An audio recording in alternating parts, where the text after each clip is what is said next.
The moment Evan Brooks pulled over on that rain-soaked Oregon highway, he had no idea he was staring at his future. A nurse clutching her infant daughter, mascara streaking down her face, standing in the downpour with nowhere to go. This wasn't just another stranger in need. This was Claire Thompson, the woman who would shatter every wall he'd built around his broken heart. But before love, before healing, before hope, there was only rain, desperation, and 6 words that would change everything. I don't have anywhere to go. Stay with me until the end of this story and comment which city you're watching from. I want to see how far this journey travels. The rain came down like judgment that Tuesday night in Portland, Oregon, the kind of rain that didn't just fall but attacked, turning the world into a blur of gray and cold.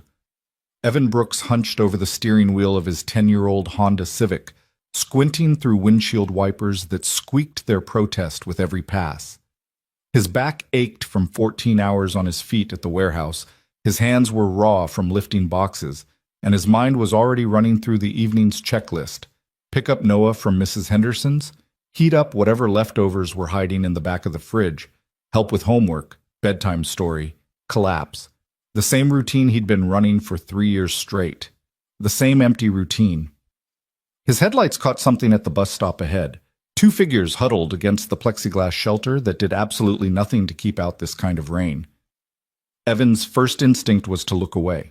Portland was full of people caught in bad weather, waiting for buses that never seemed to come. It wasn't his problem. He had his own kid to worry about, his own life barely held together with duct tape and determination. But something made him slow down.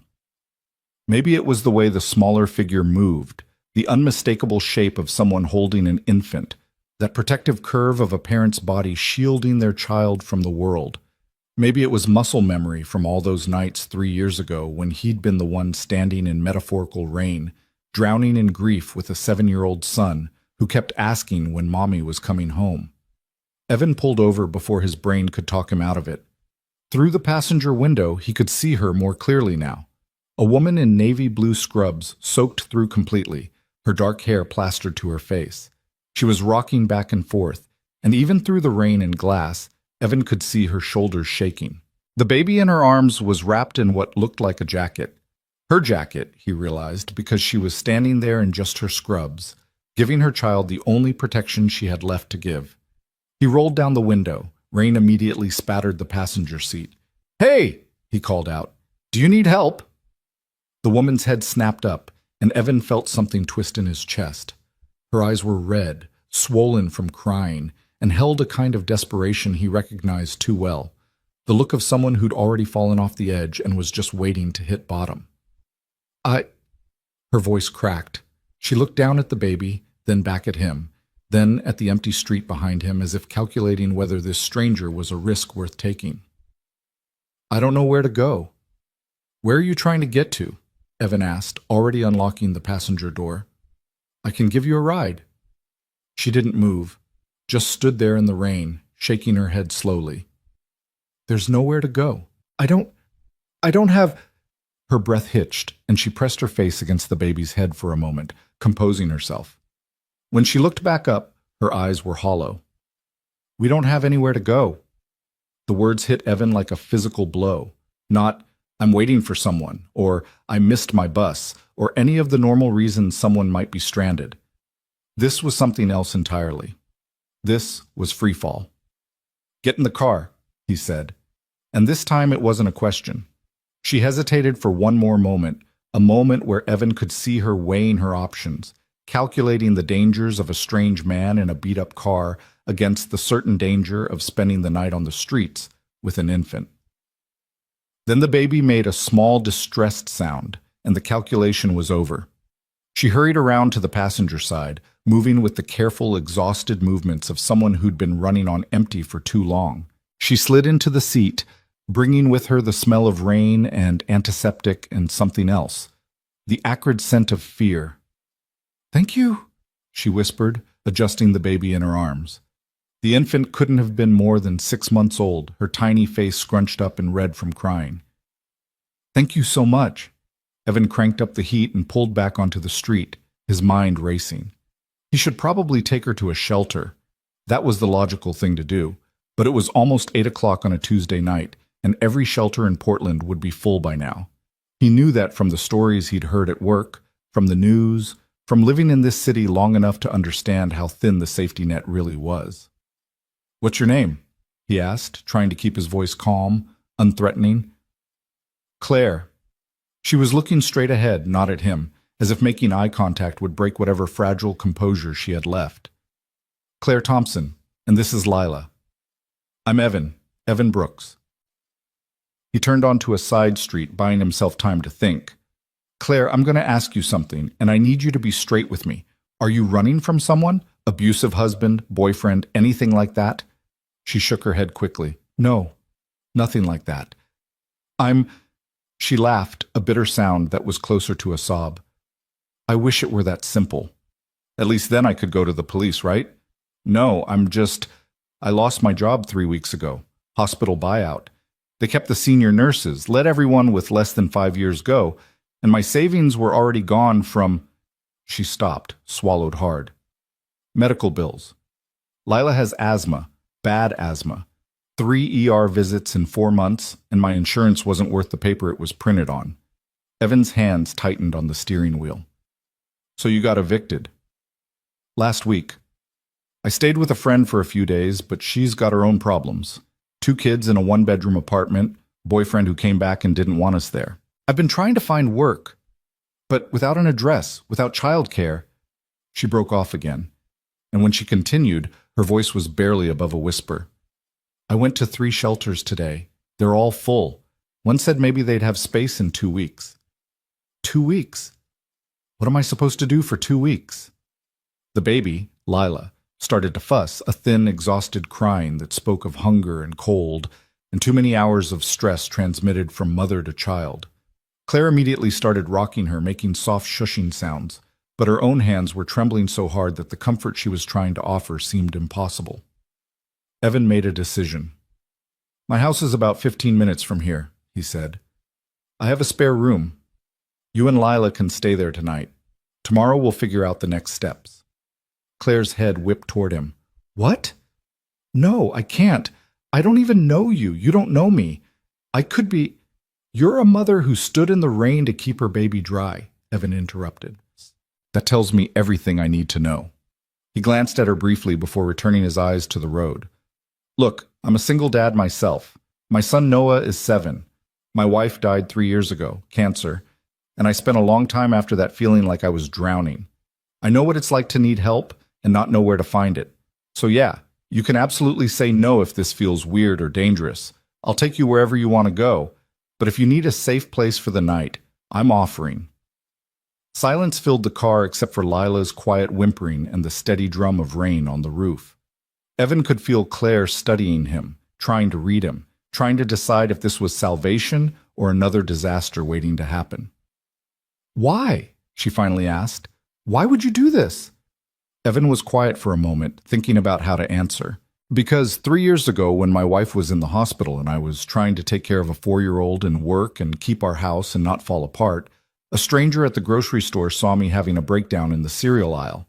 I was just staring at the boxes, couldn't remember what Noah liked, couldn't remember why anything mattered. And this woman, I never even got her name, she helped me shop, she talked to me, she treated me like a human being instead of a mess. She didn't save my life or anything dramatic like that, but she reminded me that there were still people who gave a damn." He shrugged. "Maybe I'm just trying to pass that forward." He could see Claire's expression softening in his peripheral vision, the rigid tension in her shoulders easing just slightly. "Okay," she said quietly. "Okay, just for tonight." "Just for tonight," Evan agreed, though something in his gut told him this was going to be more complicated than one night.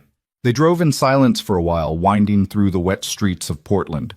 The city looked different in the rain, softer somehow, all the hard edges blurred and running together. Evan's mind was already racing ahead, cataloging what he'd need to do. The spare room was full of boxes and old furniture, but there was a bed under there somewhere, clean sheets in the hallway closet. He'd need to pick up Noah soon, needed to figure out how to explain this to a 7-year-old in a way that wouldn't scare him. "Can I ask you something?" Claire's voice pulled him back to the present. "Sure." "Your wife. How long did it take before it stopped feeling like drowning?" Evan thought about lying, about offering some comforting platitude. But something about the raw honesty of the night demanded truth. It still feels like drowning sometimes, he admitted. But the spaces between the drowning get longer. You start to remember how to breathe again. And then one day you realize you've been breathing normal for a week straight, and that feels like a miracle. He paused. I'm not going to tell you it gets easier, but it gets different, manageable.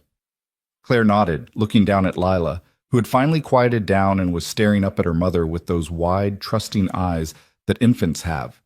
The kind of trust that assumes the world will take care of them, because it always has.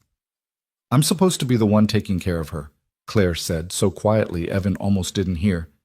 I'm a nurse. I'm supposed to know how to handle emergencies, how to keep people safe, and I can't even keep a roof over my daughter's head. Stop. The word came out harder than Evan intended, and he immediately softened his tone. Sorry, but stop. You're standing in the rain to keep your kid dry. You're going to job interviews with an infant on your hip. You're doing everything possible. Sometimes everything possible isn't enough. And that's not because you failed, it's because the system did. Easy for you to say, Claire replied, but there was no heat in it, just exhaustion. Yeah, it is easy for me to say, because I'm 3 years past my crisis and hindsight is 20/20. Evan turned onto his street, a quiet residential area where the houses were small but well kept, where the yards had toys scattered across them and basketball hoops hung over garage doors. But I remember what it felt like in the moment. I remember thinking I was the worst father in the world because I couldn't keep it together, because I served Noah cereal for dinner 3 nights in a row, because I forgot to sign his permission slip and he missed a field trip. All these little failures that felt enormous at the time. And now? Now I know that showing up counts for something. Even when you're barely holding it together, showing up is half the battle. He pulled into his driveway, a modest 2-story house with faded blue siding and a porch that desperately needed new paint. The yard was overgrown, one more item on the infinite to-do list he never seemed to make progress on, and there was a broken skateboard leaning against the front steps. It wasn't much, but it was home. This is it, Evan said, cutting the engine. Nothing fancy, but it's warm and dry. Claire stared at the house like it was a mirage, something that might disappear if she looked away. I don't know how to thank you. You don't have to thank me. Just come inside before we both catch pneumonia. They made a run for the front door. Claire hunched over Lila to protect her from the worst of the rain. Evan fumbled with his keys. His hands were shaking now, the adrenaline of the past 30 minutes finally catching up with him, and then they were inside, dripping on the hardwood floor of the entryway. The house was dark, except for the kitchen light Evan always left on. He flipped on the living room lamp, revealing the organized chaos of a single father's home. Toys scattered across the floor, a pile of laundry on the couch that he'd meant to fold 3 days ago, dishes in the sink, backpack and school papers on the dining table. Not dirty exactly, but definitely lived in. Sorry about the mess, Evan said automatically. I wasn't exactly expecting company. It's perfect, Claire said, and she sounded like she meant it. She was still holding Lila, still standing in the entryway as if she wasn't quite sure she was allowed to go further. Come on, let me show you the spare room. You can get Lila dried off and settled. Evan led the way upstairs, acutely aware of every creaky board, every scuff mark on the walls. The spare room was at the end of the hall, and when he opened the door, he was relieved to see it was less of a disaster than he'd remembered. The bed was actually visible under just a few boxes, and the window had curtains that worked. I'll get those boxes out of here, he said, already moving them to the hallway. There are clean sheets in the closet right there. Bathroom's the next door down. Towels are in the cabinet under the sink. Claire walked slowly into the room, looking around like she couldn't quite believe it was real. She set Lila down on the bed carefully, and the baby immediately started to fuss again, her tiny face crumpling. She's hungry, Claire said, her voice thick with exhaustion and something that might have been shame. I ran out of formula this afternoon. I thought I'd figure something out. I've got formula, Evan said quickly. Noah's way past that stage. But Mrs. Henderson, the woman who watches him after school, she has a granddaughter who visits sometimes. She gave me some emergency supplies to keep here just in case. Hold on. He jogged back downstairs, his mind cataloging everything he'd need. Formula, bottles, something for Claire to eat. When was the last time she'd eaten? And he needed to call Mrs. Henderson to let her know he'd be late picking up Noah. In the kitchen, he found the formula in the back of the pantry, exactly where Mrs. Henderson had stashed it 6 months ago. He grabbed a bottle from the cabinet where he kept all the random baby supplies that occasionally came in handy, filled it with water from the tap, and measured out the powder. While the bottle warmed in a bowl of hot water, he pulled out his phone and dialed Mrs. Henderson. She picked up on the second ring. "Evan? Everything okay?" "Yeah, sort of. Long story, but I've got an emergency situation here. Is it okay if Noah stays with you for another hour or so? I'll come get him as soon as I can." "Of course, honey. He's fine here. He and my grandson are building some elaborate Lego castle. Take your time." Mrs. Henderson paused. "You sure everything's okay? You sound stressed." "I am stressed, but it's going to be fine. I'll explain later. Thank you, Mrs. Henderson. I owe you." "You don't owe me anything. Go handle your emergency." Evan hung up and grabbed the bottle, testing the temperature on his wrist, a motion that came back automatically even though it had been years since Noah needed it. Then he raided the fridge, pulling out leftover chicken, some vegetables, bread for sandwiches. His own stomach was growling, and he doubted Claire had eaten recently either. When he got back upstairs, Claire was sitting on the edge of the bed, rocking Lila and crying quietly. The sight made Evan's chest tighten, but he kept his voice calm and steady. "Hey, got the formula, and I'm making food downstairs in a few minutes. When's the last time you ate?" Claire looked up, wiping her eyes quickly. "I don't remember. Yesterday, maybe? I'm sorry, I'm not usually like this.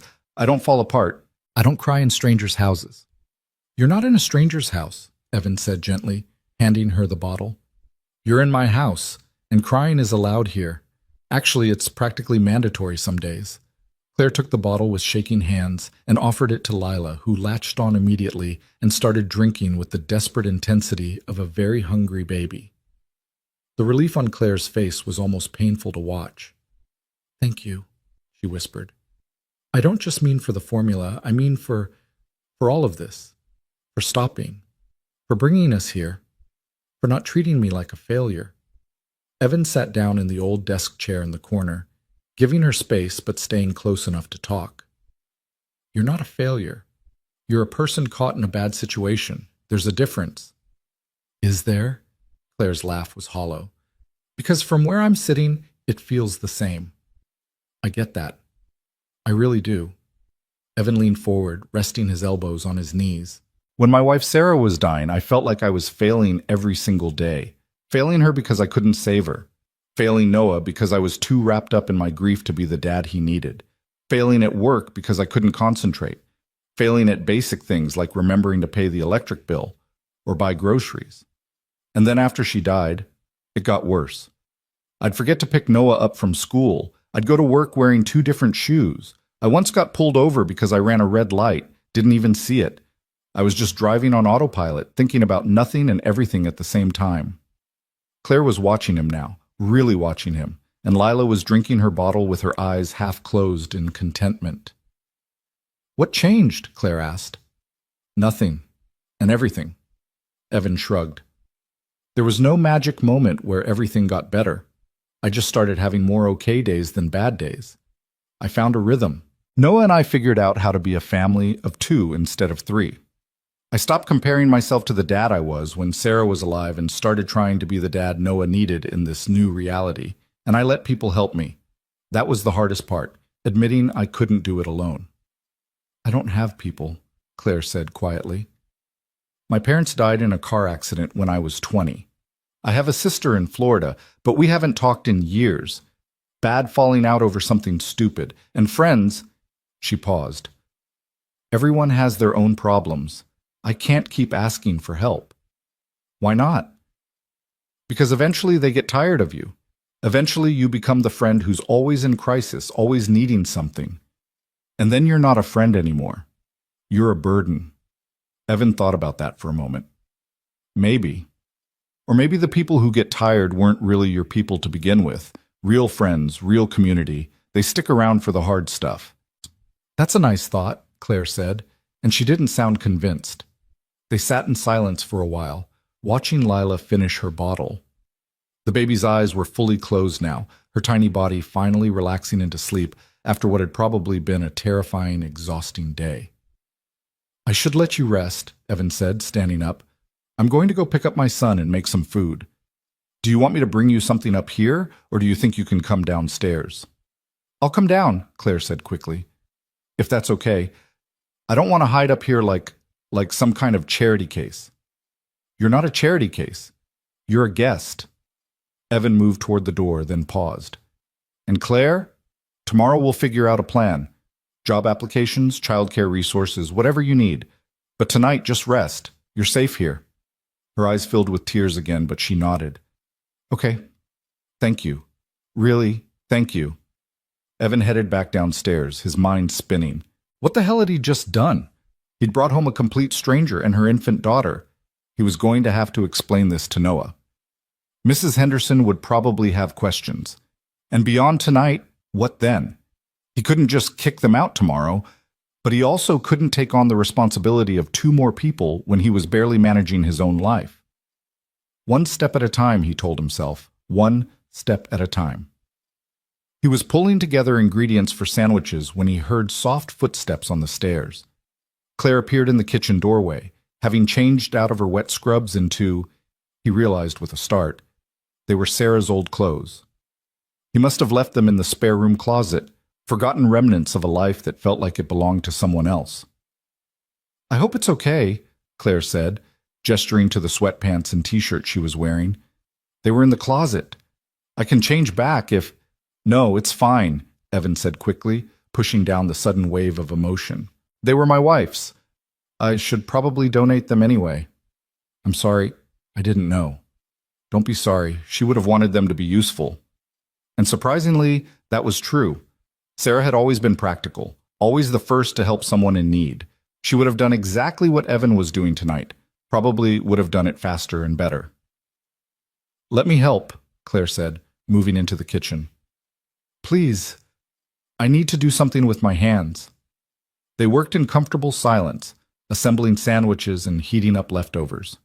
Evan set the table, something he rarely did, usually just eating standing up at the counter or in front of the TV. But tonight felt different, like it deserved more attention. I should go get Noah, he said, glancing at the clock. He's at the neighbor's. I'll be back in 5 minutes.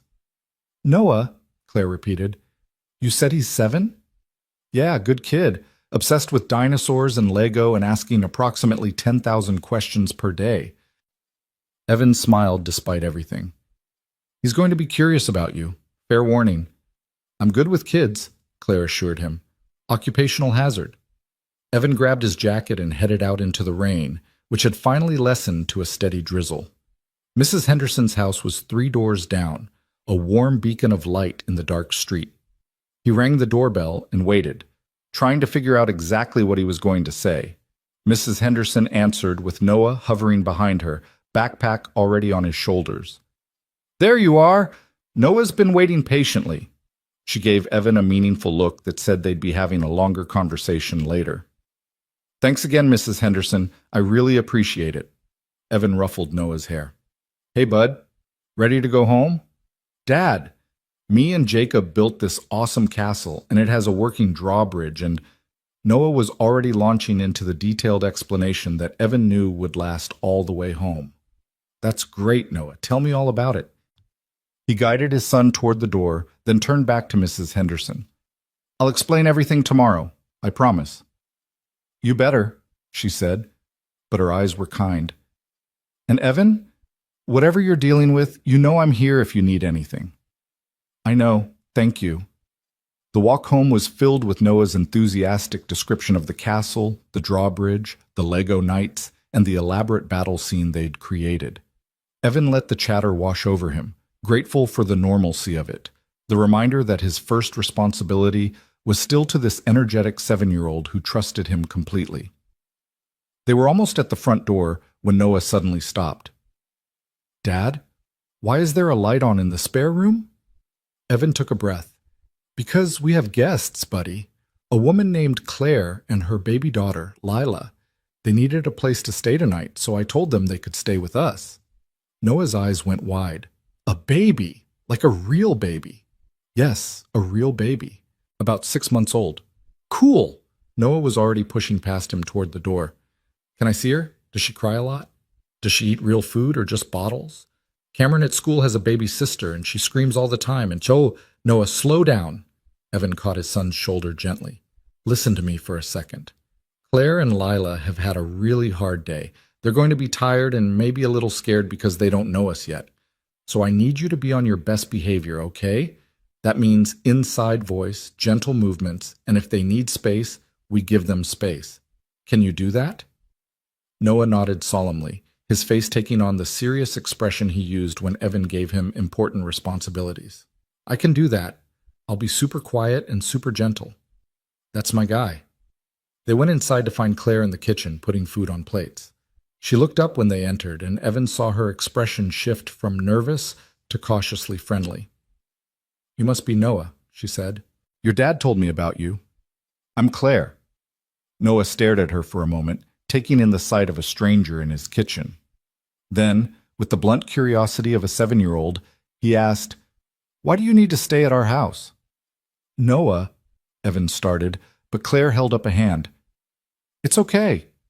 She knelt down to Noah's level. That's a good question. My daughter and I needed a safe place to stay, and your dad was kind enough to help us. We're really grateful to be here. Where's your daughter now? Upstairs sleeping. She's just a baby, so she sleeps a lot. Can I see her tomorrow? If it's okay with your dad, sure. Noah looked at Evan, who nodded. Then Noah turned back to Claire. Okay. Do you like Lego? Because I have a really cool castle design I can show you. And just like that, the tension broke. Claire laughed, a real laugh this time, not the brittle sound from earlier. I like Lego a lot, actually. Cool. Dad, can we show her after dinner? Maybe tomorrow, buddy. It's already past your bedtime. Noah groaned but didn't argue, which told Evan exactly how tired his son was. They sat down to eat, an odd little group around Evan's kitchen table. Noah chattered about school and castles and dinosaurs, filling the awkward silences with the easy enthusiasm of childhood. Claire responded to his questions and comments with the practiced patience of someone who worked with people for a living, and Evan watched both of them, marveling at how quickly the strange had become almost normal. After dinner, Noah started to fade fast, yawning between sentences. Evan sent him upstairs to brush his teeth and get ready for bed, then turned to Claire. Thank you for being patient with him. He doesn't have a filter yet. He's sweet, Claire said, helping him clear the table. You've done a good job with him. I'm figuring it out as I go. Evan loaded plates into the dishwasher. Listen, about tomorrow. I'll be gone first thing, Claire said quickly. I don't want to impose more than... That's not what I was going to say. Evan turned to face her.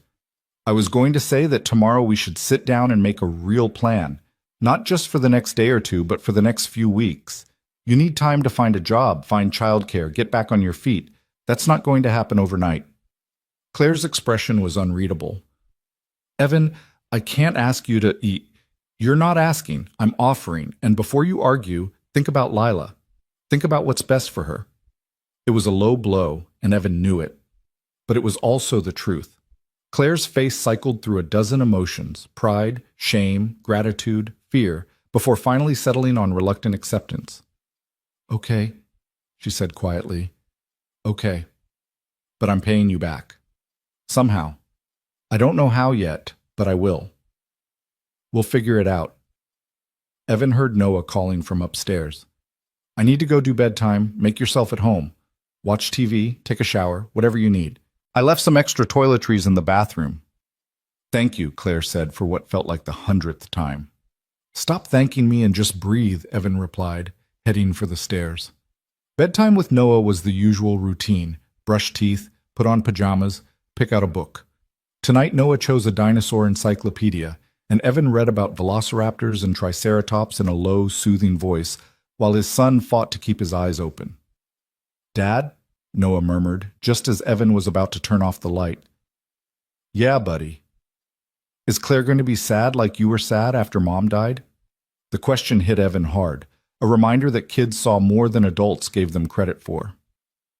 Maybe. She's going through a really hard time right now. Should we be extra nice to her? Yes, we should be extra nice to her. Okay. Noah yawned hugely. I like her. She has a nice smile. She does have a nice smile. Now go to sleep. Love you, Dad. Love you too, Noah. Evan stood in the hallway for a moment after closing Noah's door, gathering himself. When he went back downstairs, he found Claire sitting on the couch, staring at nothing, her hands wrapped around a cup of tea she must have made. He's a good kid, she said without looking up. You should be proud. I am. Evan sat down in the armchair across from her. Claire, I know tonight has been overwhelming, but I need to ask you something, and I need you to be honest with me. She looked up, wary. Okay. Are you safe? I mean, beyond the immediate housing and job situation. Is there anyone who might come looking for you? Anyone who might cause problems? No, I promise. Lila's father has been out of the picture since I was 5 months pregnant. He wanted me to get an abortion. I said no. He left. I don't even know where he is now, and I'm not running from anything illegal or dangerous. I'm just... She shook her head. I'm just someone who fell through the cracks. Evan believed her. He'd gotten good at reading people after years in warehouse management, and everything about Claire screamed genuine exhaustion and fear, not deception. Okay, then here's what we're going to do. Tomorrow I'm taking a personal day from work. We're going to sit down and make a plan. Job applications, resume updates, childcare options, whatever you need. I have some connections in the medical field. Nothing big, but maybe enough to get your resume in front of the right people. And you and Lila can stay here while you get things sorted out. Evan, that's too much. I can't. Yes, you can, and you will, because the alternative is going back out there with nowhere to go and a 6-month-old baby. He softened his tone. Look, I'm not doing this to be a hero or because I think you owe me something. I'm doing it because 3 years ago I needed help and people gave it to me.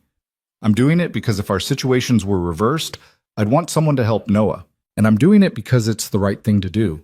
So please, just accept the help. Claire's eyes filled with tears again. Evan was starting to think she must be completely dehydrated from all the crying, but she nodded. Okay, yes, thank you. They talked for a while longer, trading bits of their stories.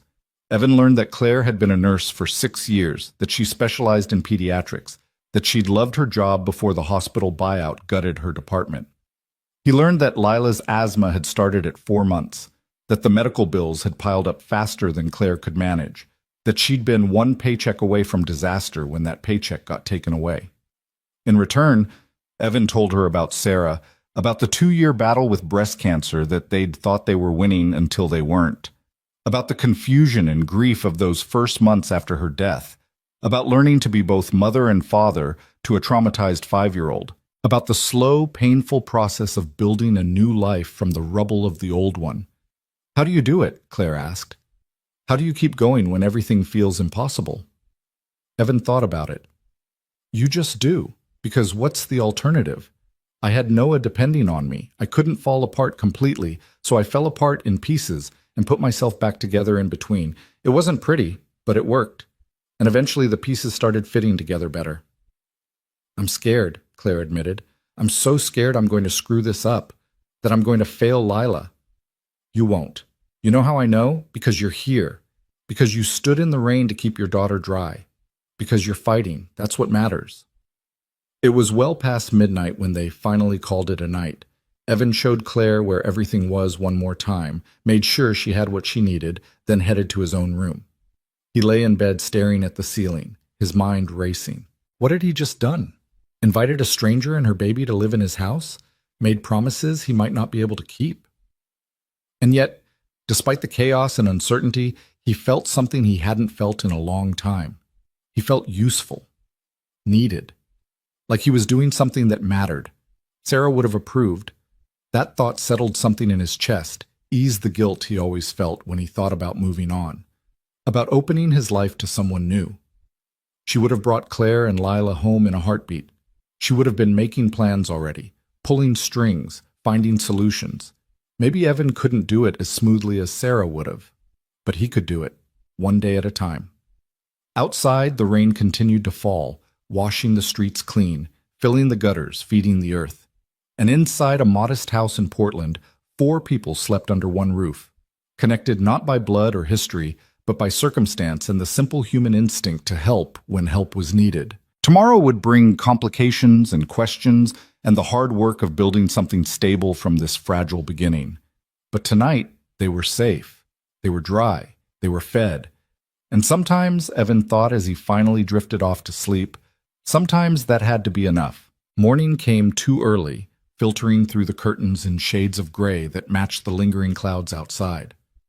Evan woke to the sound of a baby crying, a sound that jolted him upright in bed, heart pounding before his brain caught up with reality. Not Noah. Lila. Claire was here. Last night had actually happened. He checked his phone. 6:15. He'd slept maybe 4 hours, his mind churning through scenarios and plans until well past 2 in the morning. But there was no time to ease into the day. He could hear movement upstairs, footsteps pacing back and forth, Claire's soft voice trying to soothe her daughter. Evan pulled on sweatpants and a t-shirt and headed downstairs, putting on coffee and pulling out ingredients for breakfast. Pancakes, he decided. Noah loved pancakes, and they felt like the kind of comfort food this strange morning needed. He was mixing batter when Claire appeared in the kitchen doorway, Lila on her hip, both of them looking exhausted. "I'm so sorry," Claire said immediately. "I tried to keep her quiet, but she's hungry, and I didn't want to just raid your kitchen without asking and—" "Claire, stop!" Evan poured her a cup of coffee and slid it across the counter. "This is your kitchen too, at least for now. You don't need permission to feed your daughter. Formula's in the pantry, bottles are clean in the dish drainer. Help yourself." She looked at him for a moment like she didn't quite believe him, then nodded and went to prepare Lila's bottle. Evan returned to his pancakes, the kitchen filling with the comfortable sounds of breakfast being made, the sizzle of batter on the griddle, the soft sucking noises of a baby drinking, the gurgle of the coffee maker finishing its cycle. "Did you sleep at all?" Evan asked, flipping a pancake. "A little, maybe 2 hours total." Claire was sitting at the kitchen table now, supporting Lila while she ate. "Every time I started to drift off, I'd wake up panicking, thinking we were still at the bus stop, or that this was a dream, and I'd wake up back in reality. It's not a dream, and you're not at the bus stop." Evan plated the first batch of pancakes and brought them to the table along with syrup and butter. "Eat. You need your strength if we're going to tackle today." Claire ate mechanically, like someone who'd forgotten what hunger felt like. Lila finished her bottle and immediately wanted attention, making small cooing sounds and reaching for her mother's face. Despite the exhaustion, Claire smiled, a real, genuine smile that transformed her features. "She's always happiest right after eating," Claire said, bouncing Lila gently. "The rest of the time she's either crying because she's hungry or crying because her stomach hurts from the asthma medication. But those 10 minutes after a bottle? She's perfect." Noah was like that too. Sarah used to call it his golden window. Evan sat down with his own plate, memories washing over him. We'd try to get all the diaper changes and outfit changes done during that window because we knew it wouldn't last. How old was he when she died? 4. Just turned 5 a month later. Evan took a sip of coffee. Old enough to understand something terrible had happened, too young to really process what death meant. He kept asking when Mommy was coming home from the hospital. It took months before he stopped setting a place for her at dinner. Claire's expression was pained. That must have been unbearable. It was. But you know what? Kids are resilient in ways adults aren't. Noah cried, he grieved, he had nightmares for a year. But he also kept living, kept playing, kept laughing, kept being a kid. He taught me that you can hold grief and joy at the same time, that one doesn't cancel out the other. Before Claire could respond, they heard footsteps thundering down the stairs. Noah burst into the kitchen, already talking before he'd fully entered the room. "Dad, I had this dream about dinosaurs, and they were—" He stopped short, seeing Claire and Lila at the table. His eyes went wide. "Oh, you're still here!" "Good morning to you too, buddy," Evan said, amused. "Yes, Claire and Lila are still here. Come eat your pancakes." Noah approached the table slowly, his attention fixed on Lila. "She's really small." "She's 6 months old," Claire said. "You were that small once, too." "Really?" Noah looked skeptical. "I don't remember being small." "That's because you were a baby. Babies don't remember anything." Evan set a plate in front of his son. "Eat your breakfast and stop staring. It's rude." I'm not staring, I'm observing. Miss Jenkins says observing is what scientists do. But Noah dug into his pancakes, casting frequent glances at Lila between bites. They ate in a silence that wasn't quite comfortable, but wasn't hostile either, just the awkwardness of people learning to share space. Lila started fussing again, and Claire immediately stood, walking around the kitchen and bouncing the baby gently. Does she cry a lot? Noah asked, syrup on his chin. Noah, Evan warned. No, it's okay, Claire said. Yes, she cries more than most babies. She has asthma, which means sometimes it's hard for her to breathe, and that makes her uncomfortable. That sounds scary. It is scary sometimes, but we're managing. Noah considered this, his 7-year-old brain working through the information. My friend Marcus has asthma. He has an inhaler he uses before gym class. Does Lila have an inhaler? Not yet. She's too young. She has medicine we give her through a nebulizer machine. Claire's expression clouded. Or she did. I had to leave it behind when... She stopped, swallowing hard. Evan stood up.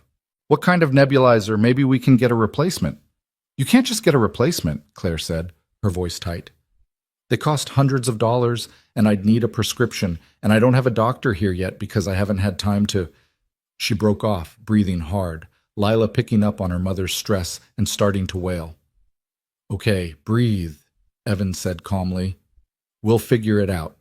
One problem at a time, remember? First, let's get Noah to school. School! Noah's eyes went wide. Dad, I forgot. We have our dinosaur presentations today. I need my poster. The next 20 minutes were controlled chaos. Finding Noah's poster board, making sure he had his lunch and homework, getting him dressed and teeth brushed. Evan was herding his son toward the door when Noah suddenly turned back. Claire, will you and Lila be here when I get home? Claire looked at Evan uncertainly. Evan answered for her. Yes, they'll be here. Good. Noah beamed. I want to show you my dinosaur collection. I have 27 dinosaurs. Well, 26 because one of the velociraptors lost its head, but I'm counting it anyway. I'd love to see them, Claire said, and she sounded like she meant it. Evan dropped Noah at school, exchanging pleasantries with the other parents while his mind raced ahead to everything that needed to happen today. When he got back to the house, he found Claire in the living room, Lila finally asleep in her arms, staring at the wall with an expression of absolute exhaustion. All right, Evan said, sitting down across from her. Let's make a plan. But first you need to sleep. You're running on fumes. I can't sleep. I need to... There's so much to do. And you can't do any of it if you collapse from exhaustion. Come on, I'll take Lila. You go upstairs and sleep for a few hours. You can't just take the day off work to babysit my daughter. I already called in. Told them I had a family emergency.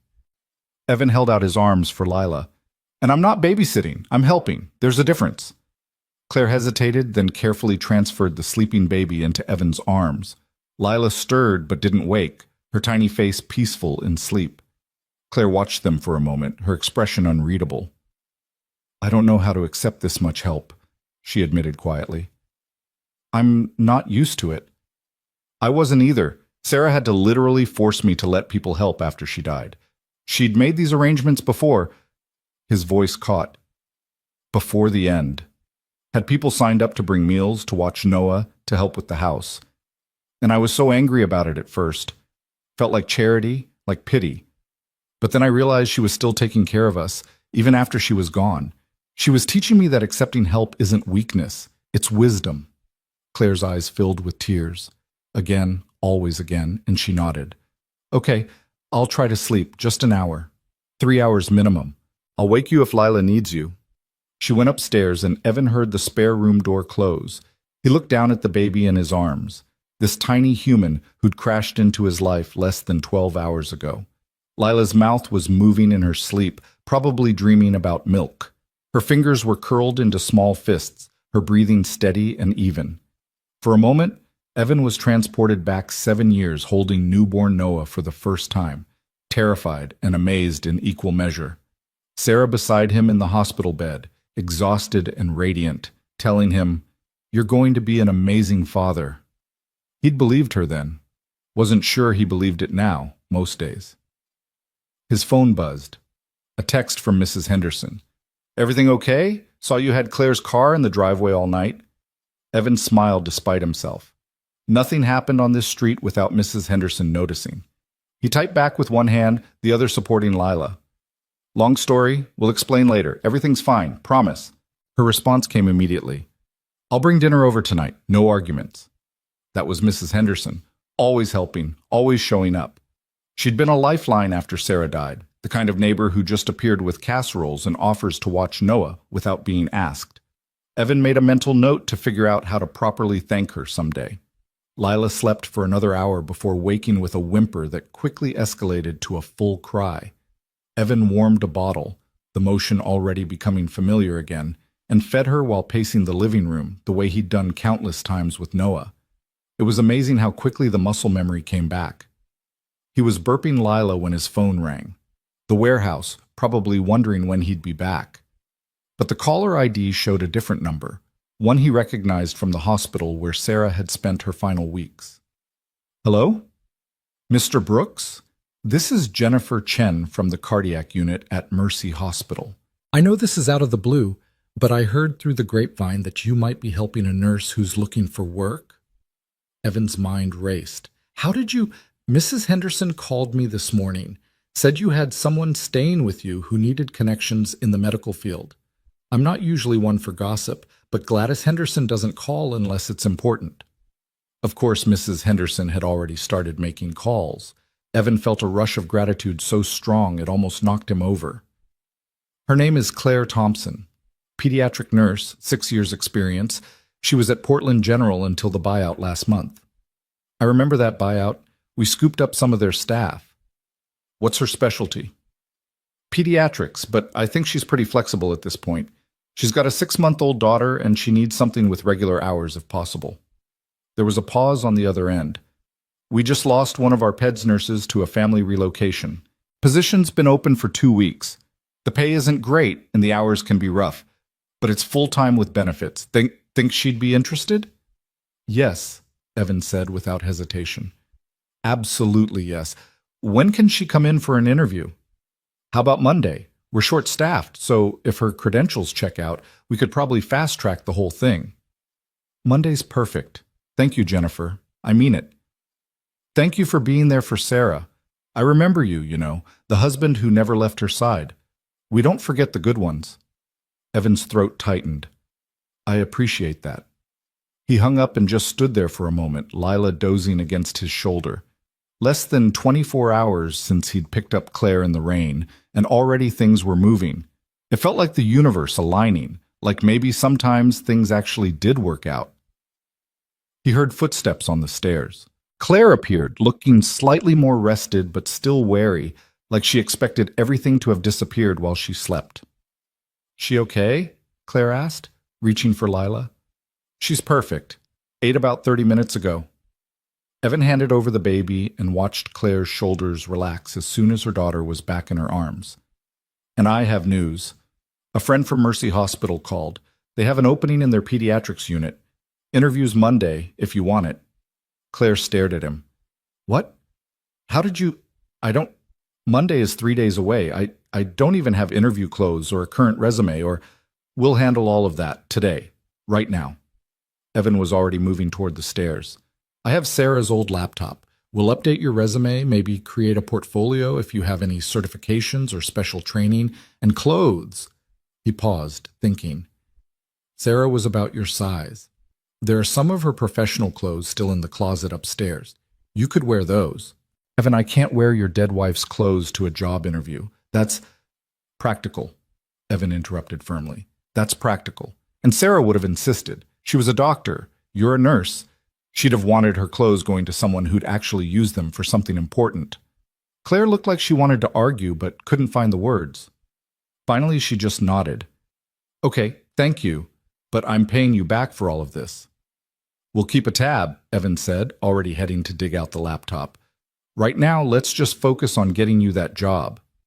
They spent the rest of the morning at the kitchen table, Evan's laptop between them, building Claire's resume from scratch.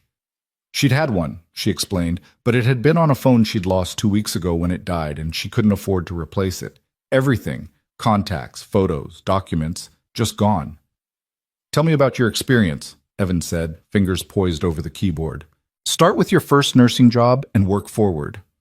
Claire shifted Lila to her other hip and began talking. She'd started at a small clinic in Beaverton right out of nursing school, moved to Portland General after 2 years, specialized in pediatrics because she'd always loved working with kids. She'd handled everything from routine checkups to emergency situations, had certifications in pediatric advanced life support and neonatal resuscitation, had even been nominated for some kind of excellence award her 3rd year. Why did you go into nursing? Evan asked, typing rapidly. My mom was a nurse. She worked nights at the county hospital, came home exhausted every morning, but she loved it. She used to tell me that nursing was about seeing people at their most vulnerable and choosing to be kind. That stuck with me. Claire's voice went soft. After she died, it felt like the best way to honor her, to keep doing the work she loved. Evan looked up from the keyboard. That's beautiful. And we should include that in your cover letter. Not the tragedy part, but the why. Employers want to know you're passionate, not just looking for a paycheck. They worked through lunch, ordering pizza because neither of them had the energy to cook. Lila was getting fussy again, the kind of fussy that Claire explained meant her chest was getting tight. She needed the nebulizer treatment she couldn't provide. We'll figure out the medical stuff tomorrow, Evan said, watching Claire try to soothe her increasingly agitated daughter. For now, just focus on getting through today. But it was clear Lila was struggling. Her breathing was audible now, a slight wheeze that made Evan's chest tighten in sympathy. Claire was trying to hide her panic, but he could see it in the way her hands shook, the way she kept checking Lila's color, the way her own breathing had gone shallow and fast. Is she okay? Evan asked carefully. Do we need to go to the ER? No, not yet. It's not that bad yet. But Claire didn't sound convinced. The nebulizer would help. Without it, I just have to wait and hope it doesn't get worse. What about a pharmacy? Can they provide emergency supplies or something? Not without a prescription. And I can't get a prescription without a doctor. And I can't get a doctor without insurance. And I can't get insurance without a job. The hopelessness in Claire's voice was crushing. It's an impossible loop. Evan made a decision. Give me 10 minutes. He went into the other room and called Jennifer Chen back. Hey, it's Evan Brooks again. I have a weird question. Do you have any contacts for pediatric pulmonologists? Claire's daughter has asthma and she needs a nebulizer, but the whole insurance prescription situation is a nightmare. Oh boy, yeah, that is a nightmare. Jennifer was quiet for a moment, thinking. Tell you what, let me make some calls. We have a few doctors who do charity cases or can fast-track emergency situations. Give me her information and I'll see what I can do. Evan provided everything Claire had told him about Lila's condition, thanked Jennifer profusely, and went back to the kitchen. Claire was walking in circles, bouncing Lila, singing softly under her breath. The baby's breathing still sounded labored. I called my contact at the hospital, Evan said. She's going to try to get you connected with a doctor who can help. Evan, you can't just... You've already done so much. Stop. Seriously, just stop. He moved closer, lowering his voice so it wouldn't upset Lila. I know you're used to handling everything alone. I know accepting help feels wrong, but your daughter needs medical care and you need support, and I can provide both. So let me. Claire's eyes searched his face, looking for something, pity, maybe, or judgment, or some hidden agenda. Whatever she was looking for, she didn't seem to find it. Her shoulders sagged in defeat or relief. Evan couldn't tell which. Okay, she whispered. Okay. His phone rang an hour later. Jennifer had worked a miracle. Found a pediatric pulmonologist willing to see Lila that afternoon. No insurance needed. Sliding scale payment. The doctor had a cancellation at 4 o'clock if they could make it. They could make it. Evan drove while Claire sat in the back with Lila. The baby's breathing getting progressively worse. He kept glancing in the rearview mirror, watching Claire's face cycle through fear and guilt and barely controlled panic. He wanted to say something comforting, but what? Everything would be fine? He didn't know that. It would work out? That felt hollow. So instead he just drove, getting them there as fast as he legally could, and when they pulled into the medical building parking lot, he helped Claire out of the car and carried the diaper bag because her hands were full of Lila. Dr. Patricia Morrison was exactly the kind of doctor Evan would have wanted for Noah. Warm, competent, efficient. She took one look at Lila and immediately started an examination, asking Claire questions in a calm, measured tone that somehow managed to be both clinical and kind. How long has she been wheezing like this? About 3 hours. It's been getting progressively worse. Previous diagnosis of asthma? Yes, at 4 months. She's been on albuterol sulfate, and we were using a nebulizer twice daily, but Claire's voice cracked. I don't have access to it right now. Dr. Morrison didn't ask why, just nodded and continued her examination. We're going to do a nebulizer treatment right now, get her breathing stabilized. Then we'll talk about long-term management. The relief on Claire's face was almost painful to witness. Dr. Morrison set up the nebulizer, a portable unit much smaller than Evan expected, and fitted the tiny mask over Lila's face. The baby fussed at first, but within minutes her breathing started to ease. Claire sagged against the examination table, finally letting herself breathe too. She's going to be fine, Dr. Morrison said, making notes on her tablet. This was a moderate episode, not severe, but you're right that she needs regular treatments. I'm going to write you a prescription for a home nebulizer unit, plus her medication. There's a program through the hospital that can help with costs, not free, but manageable. And Claire? She looked up, her expression serious. You need to have an emergency plan. Asthma can escalate fast in infants. You need access to her medication at all times. I know, Claire said, her voice barely above a whisper. I know. I'm trying. They spent another 30 minutes with Dr. Morrison, going over treatment plans and emergency protocols and follow-up appointments. When they finally left, Evan carrying a prescription and several pages of instructions, Lila was breathing normally and Claire looked like she'd been through a war. I can't afford this, Claire said in the car, staring at the prescription. Even with the hospital program, I can't. We'll figure it out, Evan said. The interview on Monday could change everything. And in the meantime, we make it work. Why are you doing this? The question came out raw, exhausted. You don't owe me anything. You don't even know me. Evan pulled out of the parking lot, considering his answer carefully. When Sarah was dying, there was this nurse, Marcus, I think his name was. He worked the night shift and he'd come check on Sarah even when she wasn't technically his patient. One night I was having a breakdown in the hallway, trying to be quiet so Noah wouldn't hear me on the phone, and Marcus just sat with me. Didn't say anything, didn't try to fix it. Just sat there for 20 minutes until I could breathe again. He glanced at Claire. Later, I tried to thank him, and you know what he said? He said, "We're all just people trying to get through the hard stuff. Sometimes you help, sometimes you get helped. It all balances out eventually."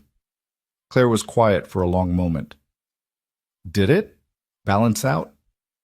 I don't know yet. Ask me in a few years. They stopped at the pharmacy to fill the prescription, and Evan firmly handed over his credit card before Claire could object.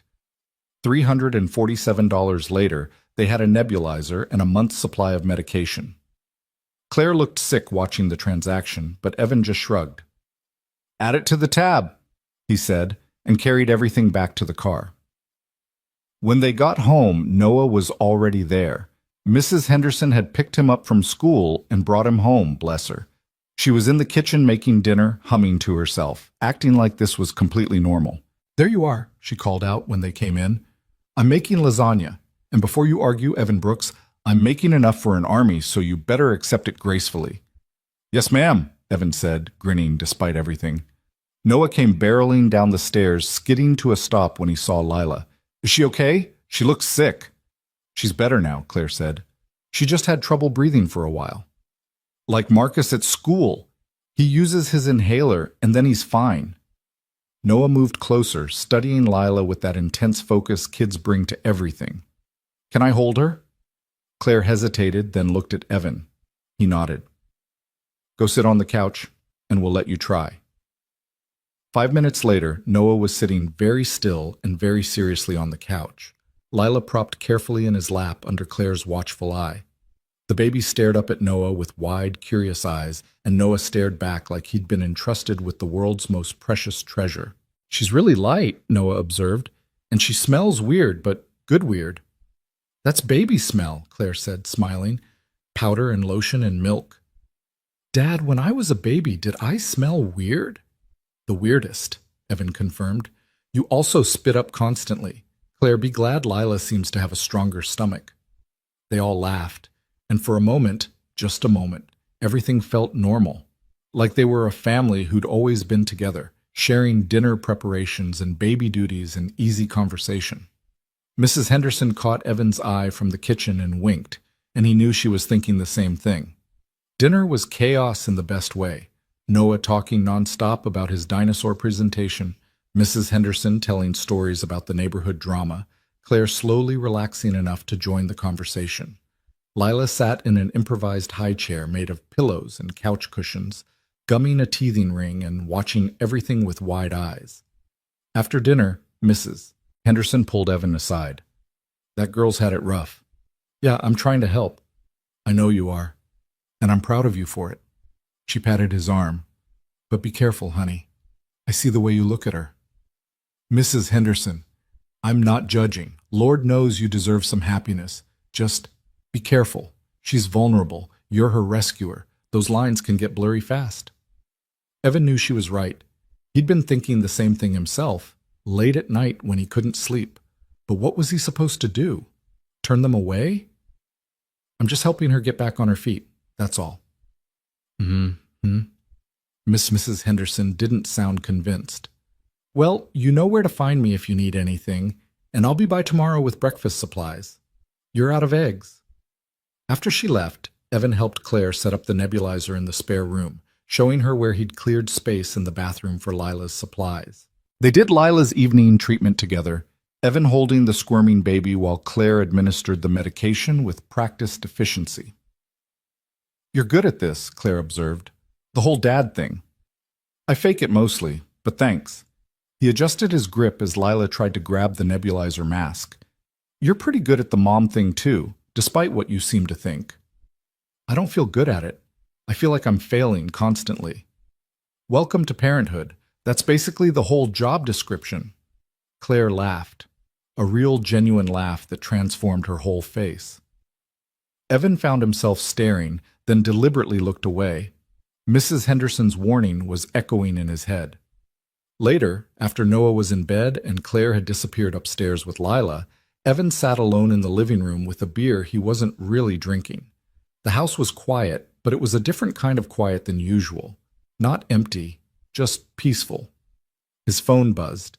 A text from Mrs. Henderson. Monday is 3 days away. Don't do anything stupid before then. He smiled and typed back. Define stupid. You know exactly what I mean, Evan Brooks. He did know. He was already starting to care more than he should, to think about things like what happened after Monday, after Claire got the job, after she was back on her feet. Would she leave? Move into her own place? And why did that thought make his chest feel tight?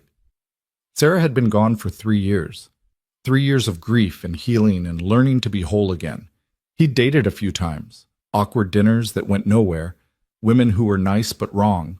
He'd convinced himself he was fine alone, that he didn't need or want anyone else. But sitting here in his quiet house with Claire and Lila asleep upstairs, Noah dreaming about dinosaurs down the hall, he realized he'd been lying to himself. He wasn't fine alone. He was just existing.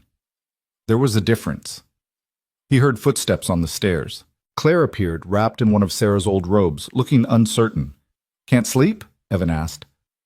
No, too much in my head. She sat down on the other end of the couch, tucking her feet under her. I keep thinking about Monday. What if I don't get the job? What if they think I've been out of work too long, or my references don't check out, or... You'll get it, Evan said with more confidence than he felt. Jennifer wouldn't have set up the interview if she didn't think you had a real shot. And if I do get it? Then what? I still don't have anywhere to live, don't have money for deposits and last month's rent. I'm still basically starting from zero. So you stay here until you can afford your own place. The words came out before Evan had fully thought them through, but once they were out there, he realized he meant them. It's not charity, Claire, it's just logistics. You need time to get established. This gives you that time. Claire was staring at him with an expression he couldn't read. I don't understand you. How can you just invite a stranger to live in your house? What if I'm secretly crazy? What if I steal all your stuff and disappear? Are you secretly crazy? No? Are you planning to steal my stuff? Of course not. Then I guess we're fine. Evan finished his beer and set the bottle on the coffee table. Look, I'm not a saint and this isn't some grand gesture. I have space. You need space. Noah likes having you here. And honestly, having people in the house again feels good. It's been too quiet for too long. You're grieving, Claire said softly. You shouldn't make big decisions while you're grieving. I've been grieving for 3 years. If I waited until I was done, I'd never make any decisions at all. He met her eyes. I'm not asking you to stay forever. I'm just asking you to stay until you're ready to leave. There's a difference. Claire pulled the robe tighter around herself, thinking, if I stay, and I'm not saying I am, but if I did, I'd need to contribute. Help with bills, do housework, something. I can't just be a charity case. You're a nurse with a 6-month-old. Trust me, you'll be contributing plenty just by being here. Noah already loves having another kid in the house, even if Lila can't actually play yet. And having another adult to talk to at the end of the day, that's worth more than you know. They sat in silence for a while, the kind of comfortable silence that should have been impossible between two people who barely knew each other. Outside, the rain had started again, a soft pattering against the windows that made the house feel even cozier. Okay, Claire finally said. Okay, until I can afford my own place, but we're keeping a tab and I'm paying you back. Every cent. Deal. Evan held out his hand, and after a moment, Claire shook it. Her hand was small and warm in his, and he held it a second longer than necessary before letting go. She stood up, heading back toward the stairs. At the bottom step, she turned back. Evan, thank you for everything. I know I keep saying it, but I mean it every time. I know you do. Now go get some sleep. Monday's coming whether we're ready or not. After she went upstairs, Evan sat alone for a while longer, listening to the rain and the quiet settling of the house around him. 3 days until the interview. 3 days to help Claire prepare, to keep Lila healthy, to maintain the fragile balance they'd created. 3 days until everything changed again. He finished his beer, turned off the lights, and headed to bed. Tomorrow would bring new challenges, new complications. But tonight, everyone under his roof was safe, warm, and fed. And really, Evan thought as he finally drifted off to sleep, what more could anyone ask for than that? The weekend passed in a blur of preparation and unexpected domesticity.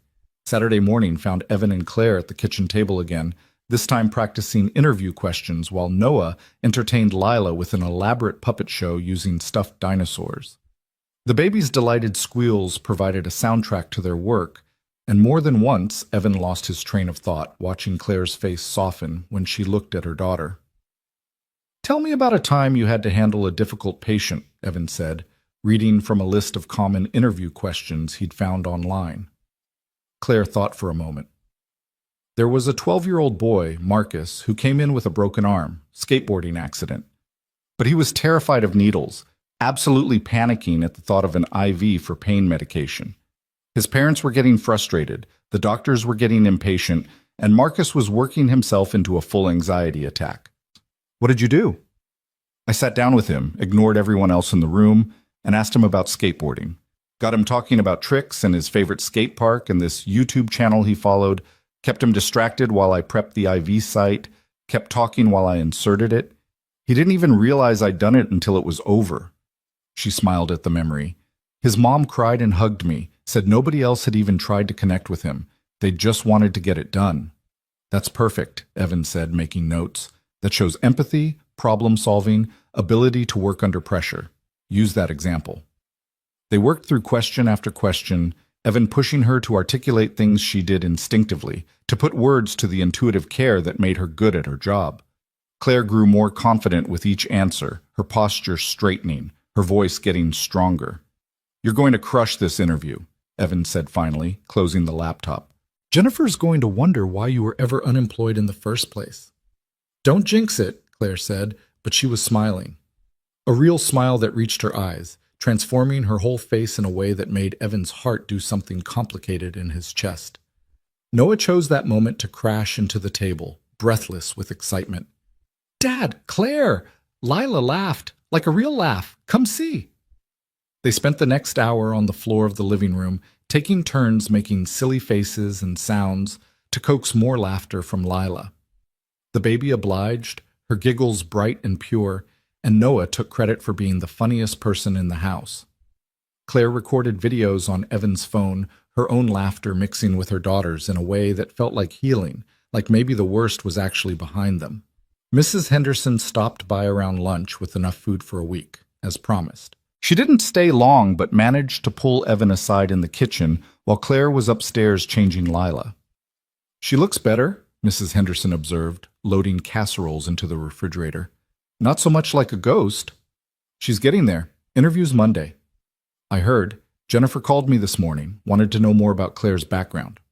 Mrs. Henderson gave him a knowing look. "I may have sung her praises. Might have embellished slightly about how well she's fitting into the neighborhood." "Mrs. Henderson, you barely know her." "I know people, Evan Brooks. Known them for 73 years, and that girl's got a good heart. She's just been kicked around by life." She closed the refrigerator and turned to face him fully. "Question is, what are you going to do when she doesn't need rescuing anymore?" The question hit harder than Evan expected. "What do you mean?" "I mean she's vulnerable now, grateful.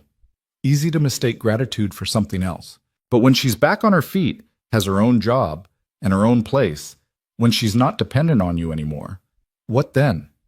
You still going to feel the same way about her?" "I don't feel any particular way about her," Evan lied, not very convincingly. "Sure you don't. And I'm the Queen of England." Mrs. Henderson patted his cheek with surprising gentleness. "Just be careful, honey. With her heart and yours, you're both too fragile for careless handling." After she left, Evan stood in the kitchen trying to sort through the tangle of emotions in his chest. Was he just being helpful, or was this something more? And if it was something more, was that wrong? Claire needed stability, not some widower projecting his loneliness onto her situation. But then Claire came downstairs with Lila, and she was wearing one of Sarah's old sweaters, blue cashmere that Sarah had loved, that Evan hadn't been able to look at for 3 years without his throat closing up. On Claire it looked different, not like a ghost, but like a second life. And when she caught him staring, she did a little self-conscious turn. "Is this okay? It was in the closet and I got cold. I can change if—" "It's perfect," Evan said, and meant it. "It looks good on you." Something passed between them in that moment, an acknowledgement of something neither was ready to name. Then Noah came thundering through demanding lunch, and the moment passed, but it left something behind. A possibility. A question waiting to be answered. Sunday was quieter, a day for rest and last-minute preparation. Claire tried on 3 different outfits for the interview, modeling each one for Evan and Noah like they were fashion consultants. Noah voted for the blue dress because blue is the best color, while Evan advocated for the gray pantsuit that made her look professional and confident. She settled on the pantsuit with a blue scarf as a compromise, and Noah declared it a victory.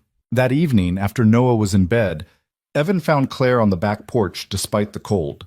She was holding Lila, bundled in blankets, staring at the dark yard with an expression he couldn't read. "You okay?" he asked, stepping outside and closing the door softly behind him. "Just thinking, about tomorrow, about everything." She glanced at him. "What if this doesn't work? What if I get the job and then mess it up somehow? What if—" "Stop," Evan interrupted gently. "You can what-if yourself into paralysis. I should know. I did it for months after Sarah died. What if I'd caught the cancer earlier? What if we'd tried different treatments? What if... It doesn't change anything. It just makes you crazy." Claire was quiet for a moment, rocking Lila in that automatic way mothers do. "How did you stop?" "I didn't, really. I just learned to quiet the voice down, to focus on what I could control instead of what I couldn't." He leaned against the porch railing, his breath fogging in the cold air. "You can't control whether they hire you, but you can control how prepared you are, how you present yourself, how you answer their questions. Focus on that." "Is that what you do? Focus on what you can control?" "Every single day. Some days it works better than others." They stood in comfortable silence, watching the stars try to break through Portland's perpetual cloud cover. Lila dozed between them, peaceful and warm. Somewhere in the distance a dog barked, and a car drove past, its headlights briefly illuminating the yard before moving on.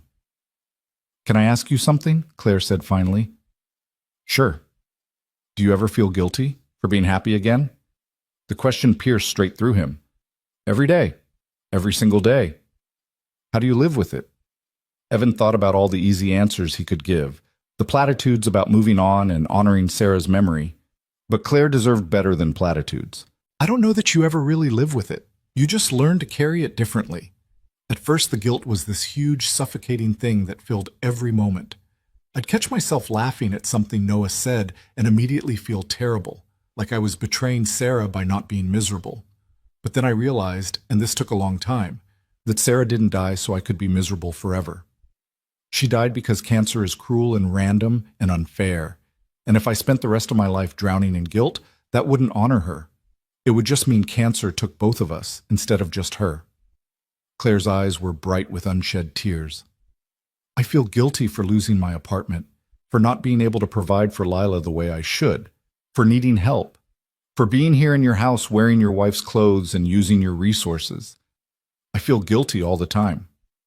I know, but guilt is just fear wearing a different mask. You're afraid of being a burden, afraid of failing, afraid of not being enough, and I get that. But Claire? He waited until she looked at him. You're doing everything you can. That's all anyone can ever do. The rest is just circumstances and luck and timing. You really believe that? I'm trying to. He smiled slightly. Some days I believe it more than others. Today's a good day. They went back inside when Lila started fussing from the cold. Evan made hot chocolate while Claire settled the baby for the night, and when she came back downstairs, they sat at the kitchen table talking about nothing important. Favorite movies, worst jobs, embarrassing childhood stories. The kind of conversation that's really about getting to know each other, about building bridges between two lives that had been separate 48 hours ago. Around midnight, Claire finally stood to go to bed. She paused at the bottom of the stairs, turning back with an expression that was half hope, half fear. Thank you, she said quietly, not just for the practical stuff, but for treating me like a person. Not a charity case, not a project. Just a person. You are just a person, Evan said. A person going through a hard time. That doesn't define you. I needed to hear that. She started up the stairs, then paused again. Evan, whatever happens tomorrow, I want you to know this has already changed my life. You've already changed my life. Even if everything falls apart, I won't forget that. She disappeared upstairs before he could respond, leaving him alone in the kitchen with the echo of her words and the uncomfortable realization that she'd already changed his life too. Monday morning arrived with weak sunshine and nervous energy. Claire was up before dawn, going through her interview notes one more time while Lila slept. Evan found her at the kitchen table, still in pajamas, her hair unbrushed and her eyes wide with anxiety. You look like you're going to throw up, he observed. I feel like I'm going to throw up. What if I freeze? What if I forget everything we practiced? What if you're amazing and they hire you on the spot? Evan poured her coffee and sat down across from her. Claire, you've got this. You're a fantastic nurse with great experience and solid references. The job is already halfway yours. You can't know that. You're right, but I can know that you're prepared, that you're qualified, and that you're going to walk in there and show them exactly why they should hire you. He reached across the table and squeezed her hand briefly. Breathe. You've survived worse than a job interview. She laughed shakily. That's true. Okay. Breathing. I can do breathing. The morning passed in controlled chaos, getting Noah ready for school, feeding Lila, helping Claire with her hair and makeup. Noah insisted on being part of the preparation process, offering his 7-year-old wisdom on what Claire should say. Tell them you're really smart and good at your job, he advised seriously, and that you know all about babies because you have one, and that you're living with us and we're really nice, so that means you're nice too. That's excellent advice, Noah, Claire said, her smile genuine now. I'll definitely mention all of that.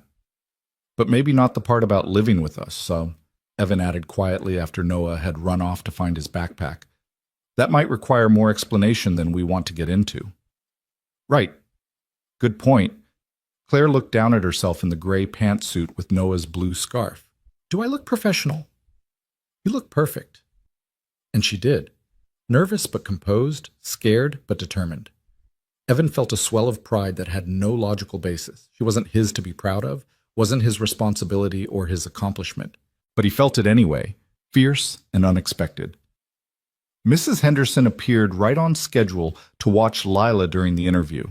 She swept into the house like a force of nature, already cooing at the baby and shooing Claire toward the door. "Go on, you'll be late. Lila and I are going to have a wonderful time. I've got picture books and that toy piano Evans had in storage. We'll be fine."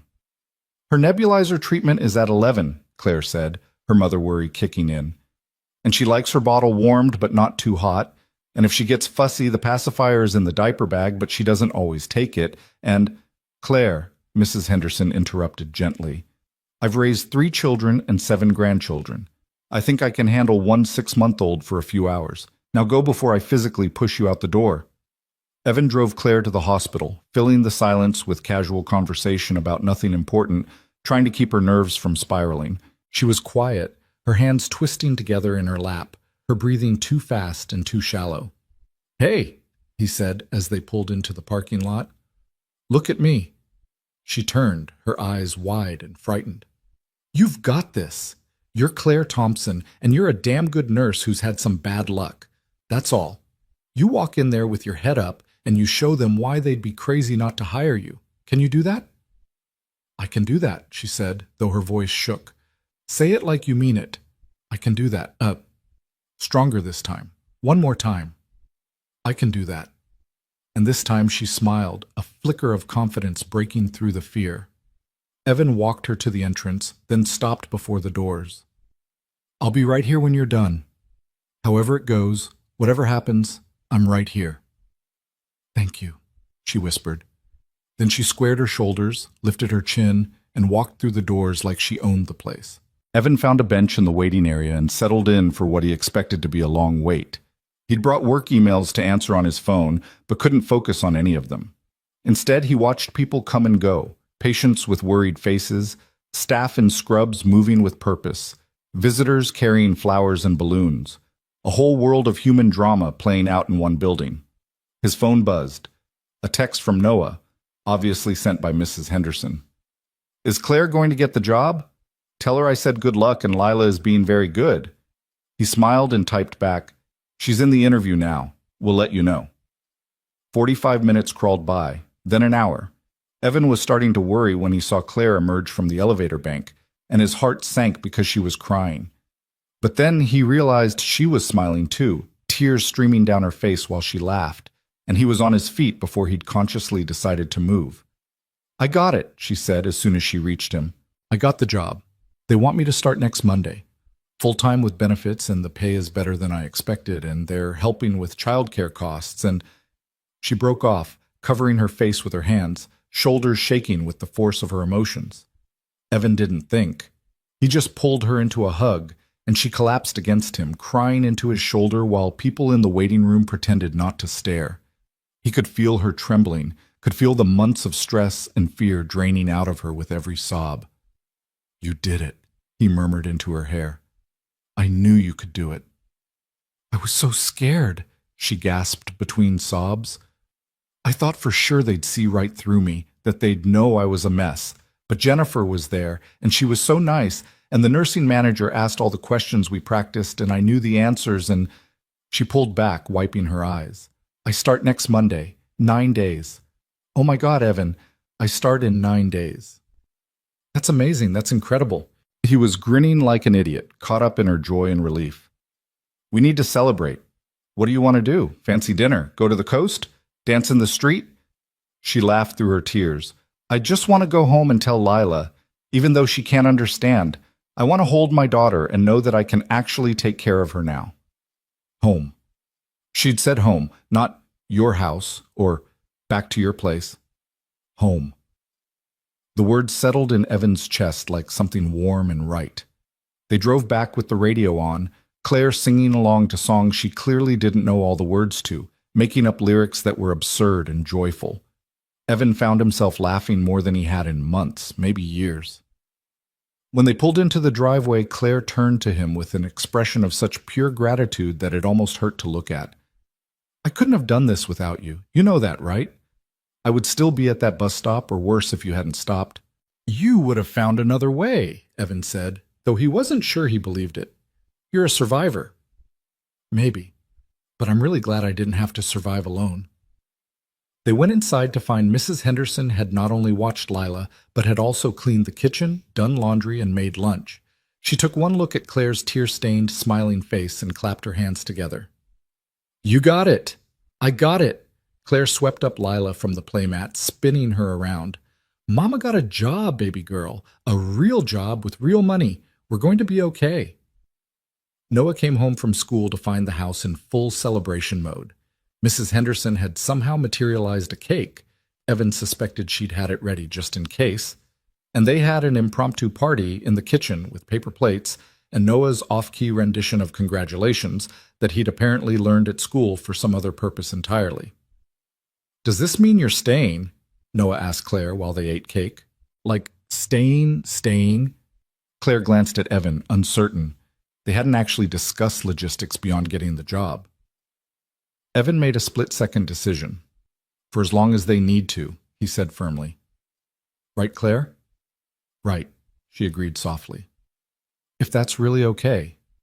"It's really okay." That evening, after the celebration died down and Mrs. Henderson had gone home and Noah was absorbed in homework, Evan and Claire sat down to talk details. She'd start the following Monday, which meant they had just over a week to get everything organized. Childcare would be partially covered by the hospital's program, but she'd need to supplement with a babysitter or daycare. She'd be working 3 12-hour shifts a week, which meant long days but also 4 days off. "I'll pay rent," Claire insisted as they made lists at the kitchen table, "and split utilities and groceries. I'm not living here for free." "We'll figure out something fair," Evan agreed. "But Claire, you need to save money too, first and last month's rent for when you're ready for your own place, security deposits, all of that. Don't bankrupt yourself trying to pay me back." "I need to pay my own way." "You will, but smartly, not desperately." He looked up from his notes. "What if we say you cover groceries for now? That's a couple $100 a month, and it lets you save the rest of your paycheck. Once you have a cushion, we can revisit." Claire looked like she wanted to argue, but couldn't find a good counter-argument. "Okay, but I'm still keeping a tab of everything, and I'm paying you back for the nebulizer and the doctor visit, and the tab is getting very long," Evan said with a small smile. "You sure you want to keep adding to it?" "Positive, I pay my debts." "I know you do. That's one of the things He stopped, suddenly aware he'd been about to say something he wasn't ready to say. "One of the things that makes you good at this, at surviving." If Claire noticed the stumble, she didn't mention it. They kept planning, working through logistics and schedules, and it felt natural in a way that should have been impossible, like they'd been doing this for years instead of days. The week that followed fell into a rhythm that felt more like a family than a temporary arrangement. Evan went back to work at the warehouse, coming home to find Claire and Lila already there, the house smelling like actual cooking instead of the takeout and frozen dinners he'd been living on. She insisted on making dinner. "I need to contribute somehow." And it turned out she was a much better cook than he'd expected. Noah flourished with the extra attention, basking in Claire's interest in his school projects and dinosaur facts. She helped with homework while Evan cleaned up after dinner, and they'd established a routine where Noah got to play with Lila for 15 minutes before bed if he'd finished all his responsibilities. The 7-year-old took this duty seriously, entertaining the baby with enthusiasm that sometimes bordered on manic. "Gentle Noah," Claire would remind him as he made the stuffed T-Rex dance a little too enthusiastically near Lila's face. "She's still very small." "I know. I'm being careful. See? She's laughing. That means she likes it." And Lila did laugh, more and more each day. She was thriving in the stability of the house, her asthma better controlled with regular nebulizer treatments, and the reduced stress that came from having a calm mother. Claire was sleeping better, eating regularly, slowly becoming the person she must have been before everything fell apart. Evan caught himself watching her sometimes. The way she hummed while cooking, the way she'd absently play with her hair when she was concentrating, the way her whole face lit up when Lila did something new. He'd catch himself and look away, Mrs. Henderson's warning echoing in his mind. Don't confuse gratitude with something else. Don't take advantage of her vulnerability. But it was getting harder to remember that warning when she'd look at him over dinner and smile like he was the best thing that had happened to her. Harder still when they'd end up on the couch after Noah was asleep, talking about everything and nothing until midnight, sharing pieces of themselves in the dark. Thursday night, 4 days before her first shift, Claire brought up something that had clearly been weighing on her mind. I need to ask you something, and I need you to be completely honest with me. Evan looked up from his laptop where he'd been pretending to work. Okay. Are we? She hesitated, choosing her words carefully. Are we doing this because it makes sense logistically, or is there something else happening here? The question hung between them, impossible to dodge. Evan closed his laptop slowly, buying time. I don't know, he admitted. I keep telling myself I'm just helping someone who needs help, that this is what good people do, but then what? Then you smile at something Noah said, or you fall asleep on the couch watching TV, or you make coffee exactly the way I like it without me telling you how, and I think maybe it's not just about being helpful anymore. Claire was very still, watching him with an intensity that made his chest tight. Is that bad? I don't know, maybe. You're vulnerable. I'm your, what? Your rescuer? Your landlord?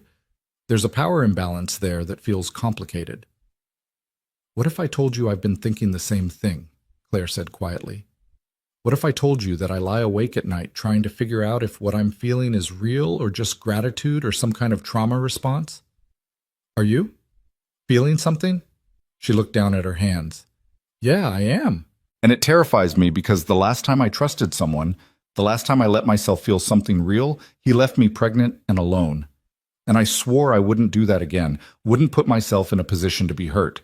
But then you stopped at that bus stop and you've been nothing but kind and patient and... She broke off, frustrated. I don't know what's real anymore. Evan moved from his chair to the couch, sitting close enough that he could see the flecks of gold in her eyes. I think maybe we're both overthinking this. How do you mean? I mean, yes, the circumstances are weird. Yes, there's a power imbalance. Yes, you're vulnerable, and I'm probably projecting some of my own needs onto this situation. But underneath all of that, he reached out slowly, giving her time to pull away, and took her hand. Underneath all of that, I like you. Not because I rescued you, not because you need me, but because you're smart and funny and a good mom, and you don't take any of my crap when I'm being an idiot. Claire laughed shakily, her fingers tightening around his. You like me because I call you on your crap? Among other things. He was acutely aware of how close they were sitting, how her hand felt in his, how easy it would be to just lean forward, and he pulled back. But we should probably take this slow. Give you time to get settled at work, get your feet under you, make sure this is real and not just circumstances, Claire finished. Yeah, you're right. We should be smart about this. Very smart. Extremely smart. The smartest. They sat there holding hands, neither one pulling away despite agreeing they should take things slow. Outside, rain started to fall again, the perpetual Portland rain that had brought them together in the first place. Can I ask you something else? Claire said after a while. Sure. Do you think Sarah would be okay with this? With me being here? With whatever this is between us? The question surprised him. Most people avoided mentioning Sarah, like talking about his dead wife would somehow offend him. But Claire had never been most people. Honestly, I think she'd be thrilled. Sarah was always the one pushing me to be social, to make connections, to not become one of those grumpy old men who yells at kids on his lawn. He smiled at the memory. She made me promise, near the end, that I wouldn't shut down, that I'd let people in, that I'd let myself be happy again. That must have been hard for her, to think about you with someone else. It was. But she was also practical. She knew Noah needed a fully functional parent, not a depressed shell. And she knew I'm not built to be alone forever. He looked at Claire. I think she'd like you. You're both nurses, both fierce about protecting the people you love. She'd appreciate that you don't baby me or treat me like I'm fragile. You're not fragile. You're one of the strongest people I've ever met. I'm really not. I'm just a guy who got knocked down and didn't have the option of staying down. That's literally the definition of strong, Evan. They sat together until Claire's phone alarm went off, time for Lila's late evening treatment. She squeezed his hand once before standing up, and Evan felt the loss of contact like something physical. That night, lying in bed, unable to sleep, Evan let himself really think about what was happening. He was falling for Claire. Maybe had already fallen somewhere between the bus stop and now. It was too fast, too complicated, too risky. But it was also real as anything he'd felt since Sarah died. The question was whether he was brave enough to pursue it, whether Claire was stable enough to handle it, whether they could build something real out of circumstances that were fundamentally unequal. He didn't have answers. But lying there in the dark, listening to the sounds of other people sleeping in his house, feeling less alone than he had in 3 years, Evan thought maybe sometimes you didn't need all the answers. Sometimes you just needed to be brave enough to ask the questions. Friday and Saturday passed in a flurry of preparation for Claire's first shift. She was nervous about leaving Lila, about being back in a hospital environment, about proving she deserved the job they'd given her. Evan and Mrs. Henderson tag-teamed reassurance, while Noah contributed by drawing a good luck picture of Claire surrounded by cartoon hearts and dinosaurs. The dinosaurs are for protection, Noah explained seriously, in case any mean people try to be mean to you at work.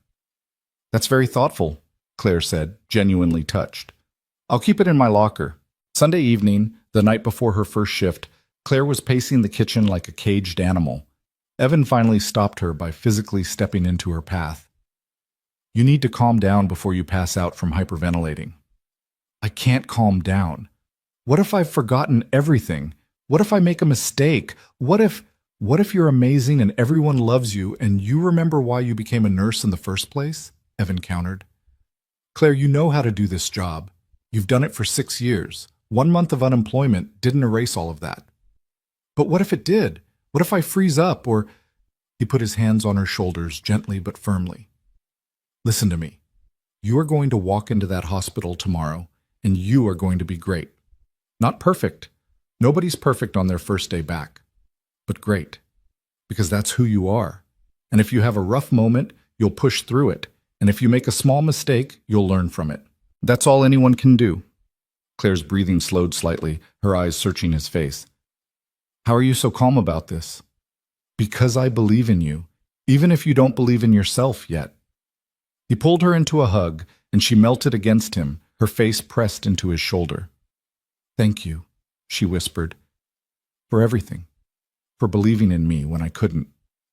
Always, he said, and realized with a start that he meant it. Not just for now, not just until she got back on her feet, but always. Whenever she needed someone to believe in her, he wanted to be that person. They stood there in the kitchen, holding each other while the world spun on outside, and Evan felt something shift inside him. This wasn't just attraction or convenience or loneliness. This was something deeper, something that felt terrifyingly like the beginning of love. Mrs. Henderson's words came back to him. Be careful with her heart, and yours. But maybe careful was overrated. Maybe sometimes you had to be brave instead. Claire pulled back eventually, wiping her eyes. I should try to sleep. Early shift tomorrow. You're going to be amazing, Evan said again. Keep telling me that. Maybe eventually I'll believe it. After she went upstairs, Evan stood alone in his kitchen, thinking about possibilities and risks, and the strange, wonderful way life could turn on a single moment. 4 days ago, she'd been a stranger at a bus stop.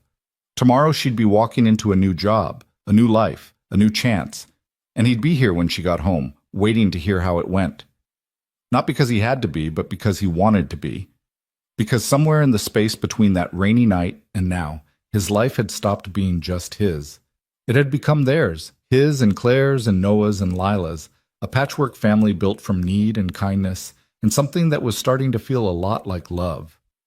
He turned off the lights and headed upstairs, checking on Noah out of habit.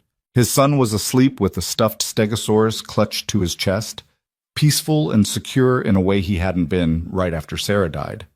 Having Claire and Lila here had been good for Noah, had given him a sense of family again, of not being the only kid in a too-quiet house. Evan stood in the hallway between Noah's room and the spare room where Claire and Lila slept, and thought about the future. Not the distant future. That was still too uncertain, too frightening. Just tomorrow, and the day after that, and all the small moments that would add up to something bigger. Whatever happened, whatever this became, he knew one thing for certain. Stopping at that bus stop had changed his life. Maybe saved it, in a way he hadn't even known it needed saving. And if that made him foolish or reckless or too willing to believe in second chances, then so be it. Some chances were worth taking. Some people were worth the risk. And as Evan finally climbed into his own bed, he found himself hoping that Claire would think so too. Morning arrived with the aggressive beeping of Claire's alarm at 5:30, a sound that jolted Evan awake despite it being in another room. He lay there for a moment, listening to the muffled sounds of Claire moving around, water running, footsteps on the stairs. He should go back to sleep. He didn't need to be up for another hour, but somehow his body wouldn't cooperate. Instead, he found himself pulling on sweatpants and heading downstairs.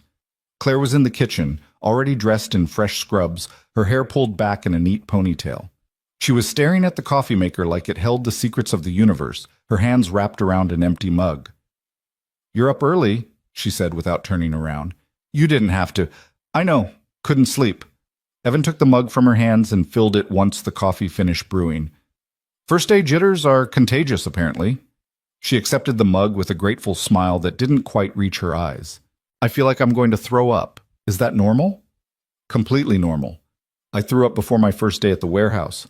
Sarah had to physically push me out the door." "That's somehow comforting." Claire took a sip of coffee, winced at the heat, tried again. "What if I'm terrible? What if they realize they made a mistake hiring me?" "Then they'll train you until you're not terrible. But you won't be terrible. You're going to walk in there and remember why you love this job." Evan pulled eggs from the refrigerator. "Eat something. You can't work a 12-hour shift on just coffee and anxiety." "I'm not hungry." "Doesn't matter. Eat anyway." He made scrambled eggs and toast while Claire paced the kitchen, checking and rechecking her bag. ID badge, stethoscope, pen, notebook, the good luck drawing from Noah carefully folded in her pocket. Evan recognized the nervous energy, the need to control something when everything felt chaotic. He'd done the same thing after Sarah died, obsessively organizing things that didn't need organizing just to feel like he had a handle on any part of his life. "Sit," he commanded gently, setting a plate in front of her. "Eat. Breathe. You're going to be fine." Claire sat, but only picked at her food, moving it around the plate more than actually eating it. Upstairs, Lila started to cry. Her morning feeding cry, distinctive from her other various cries that Claire had learned to interpret like a language.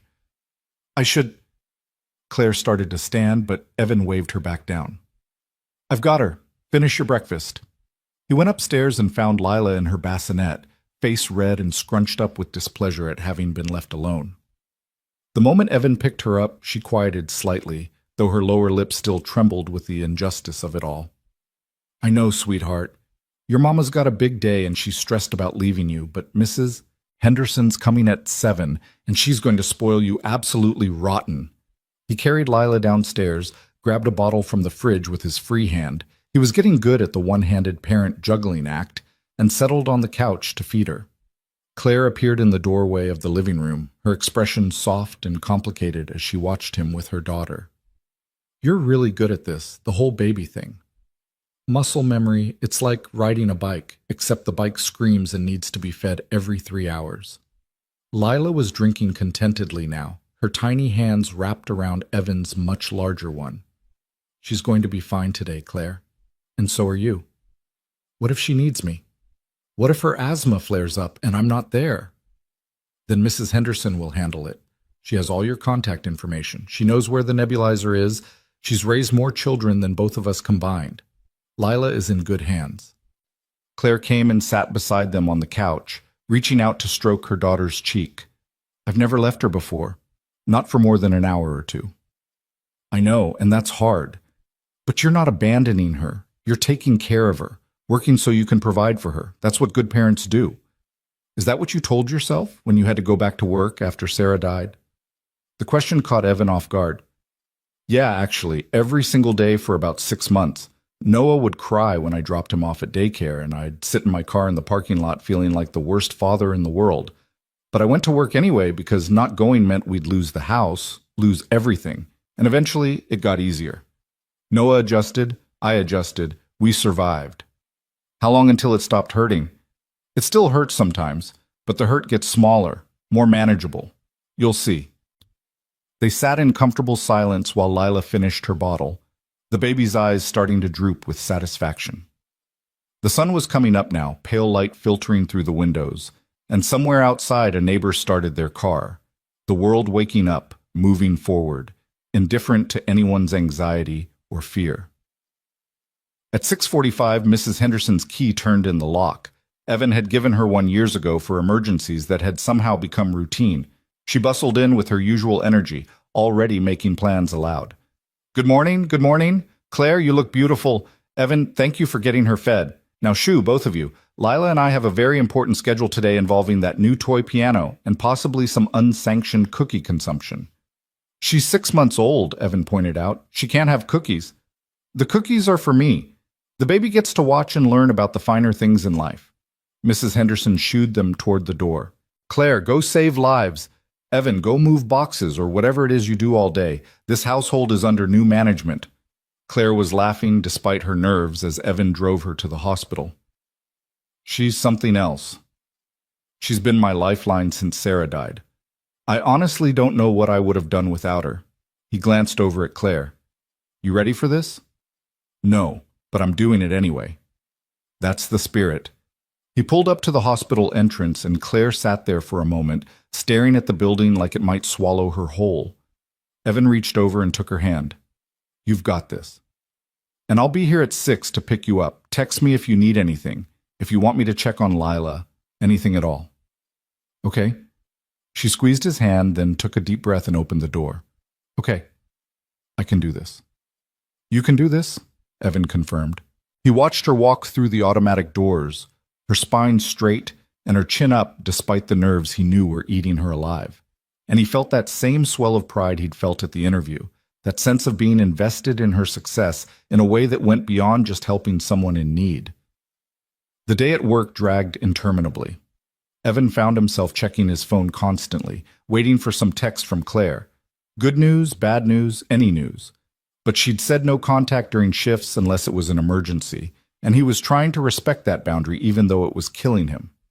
At lunch, he texted Mrs. Henderson. How's Lila? The response came back immediately. Perfect angel, currently napping. Stop worrying. Easier said than done. Evan had never been good at the waiting part, the helpless standing by while someone he cared about faced something difficult. It had been torture during Sarah's cancer treatments, sitting in waiting rooms while doctors did things he couldn't help with, couldn't control, couldn't fix. This was different, but somehow the same. Claire was out there trying to rebuild her life, and all he could do was wait and hope. His phone buzzed around 2 o'clock. A text from Claire. Survived morning, only cried once. Patient load manageable. Missing Lila, but okay. Evan typed back, proud of you. Lila's great. Mrs. H says she's an angel. You're doing amazing. 3 dots appeared, disappeared, appeared again. Then, thank you for believing in me. Always, he sent back, and meant it more than she probably knew. The afternoon passed slightly faster with the knowledge that Claire was okay, that she was making it through. Evan left work at 5, picked up Noah from school, and headed home to find Mrs. Henderson had not only watched Lila all day, but had also somehow made dinner for the whole household. You didn't have to do that, Evan protested, though the smell of pot roast made his stomach growl. I wanted to. Claire's going to be exhausted after her first shift back, and you're going to be playing single parent to 2 kids until she gets home. Consider it my contribution to this little found family you're building. Found family. The phrase stuck with Evan as he helped Noah with homework while keeping one eye on Lila, who was in her bouncer watching them with grave interest. That's exactly what this was, not related by blood or law, but bound together by circumstance and choice and the simple decision to show up for each other. At 5:45, Evan bundled both kids into the car for the drive to pick up Claire. Noah chattered the whole way about his day, something about a science experiment with volcanoes and Marcus accidentally spilling baking soda everywhere, and the teacher having to evacuate the classroom. Lila dozed in her car seat, worn out from a day of being doted on by Mrs. Henderson. Evan pulled up to the hospital entrance at exactly 6 o'clock, and his heart did something complicated when he saw Claire emerge through the doors. She looked exhausted, her hair escaping from its ponytail, her scrubs slightly rumpled, but she was smiling. A real, genuine smile that transformed her whole face. She slid into the passenger seat with a sigh of relief. Oh my God, sitting down feels amazing. How was it? Evan asked, pulling away from the curb. Hard. Good. Overwhelming. Amazing. She turned to look at Lila in the back seat, reaching back to touch her daughter's tiny hand. I forgot how much I love it, how good it feels to actually help people. I had this little girl, maybe 5 years old, who was terrified of getting an IV, and I sat with her and we talked about her stuffed rabbit, and I got her laughing, and she didn't even notice when I put the needle in. Her voice caught. Her mom thanked me, said most nurses didn't take the time to really see kids, to treat them like people instead of just small patients. That's because most nurses aren't you, Evan said quietly. Claire's back, Noah announced from the back seat. Did you save anyone today? Not exactly saved, but I helped them feel better. That's kind of like saving them, right? That counts, Noah declared authoritatively. Dad, can we have ice cream to celebrate Claire's first day? We have pot roast waiting at home that Mrs. Henderson made. But ice cream is more celebratory. We'll have ice cream after pot roast. How's that for a compromise? They drove home through the early evening traffic, Noah continuing his play-by-play of the volcano incident while Claire listened and made appropriate impressed sounds. Evan caught her eye in the rearview mirror once, and she mouthed, "Thank you," in a way that made his chest feel too full. Dinner was chaotic in the best way. Noah talking with his mouth full, Lila fussing until Claire held her, Mrs. Henderson telling embarrassing stories about her grandchildren that had Noah in stitches.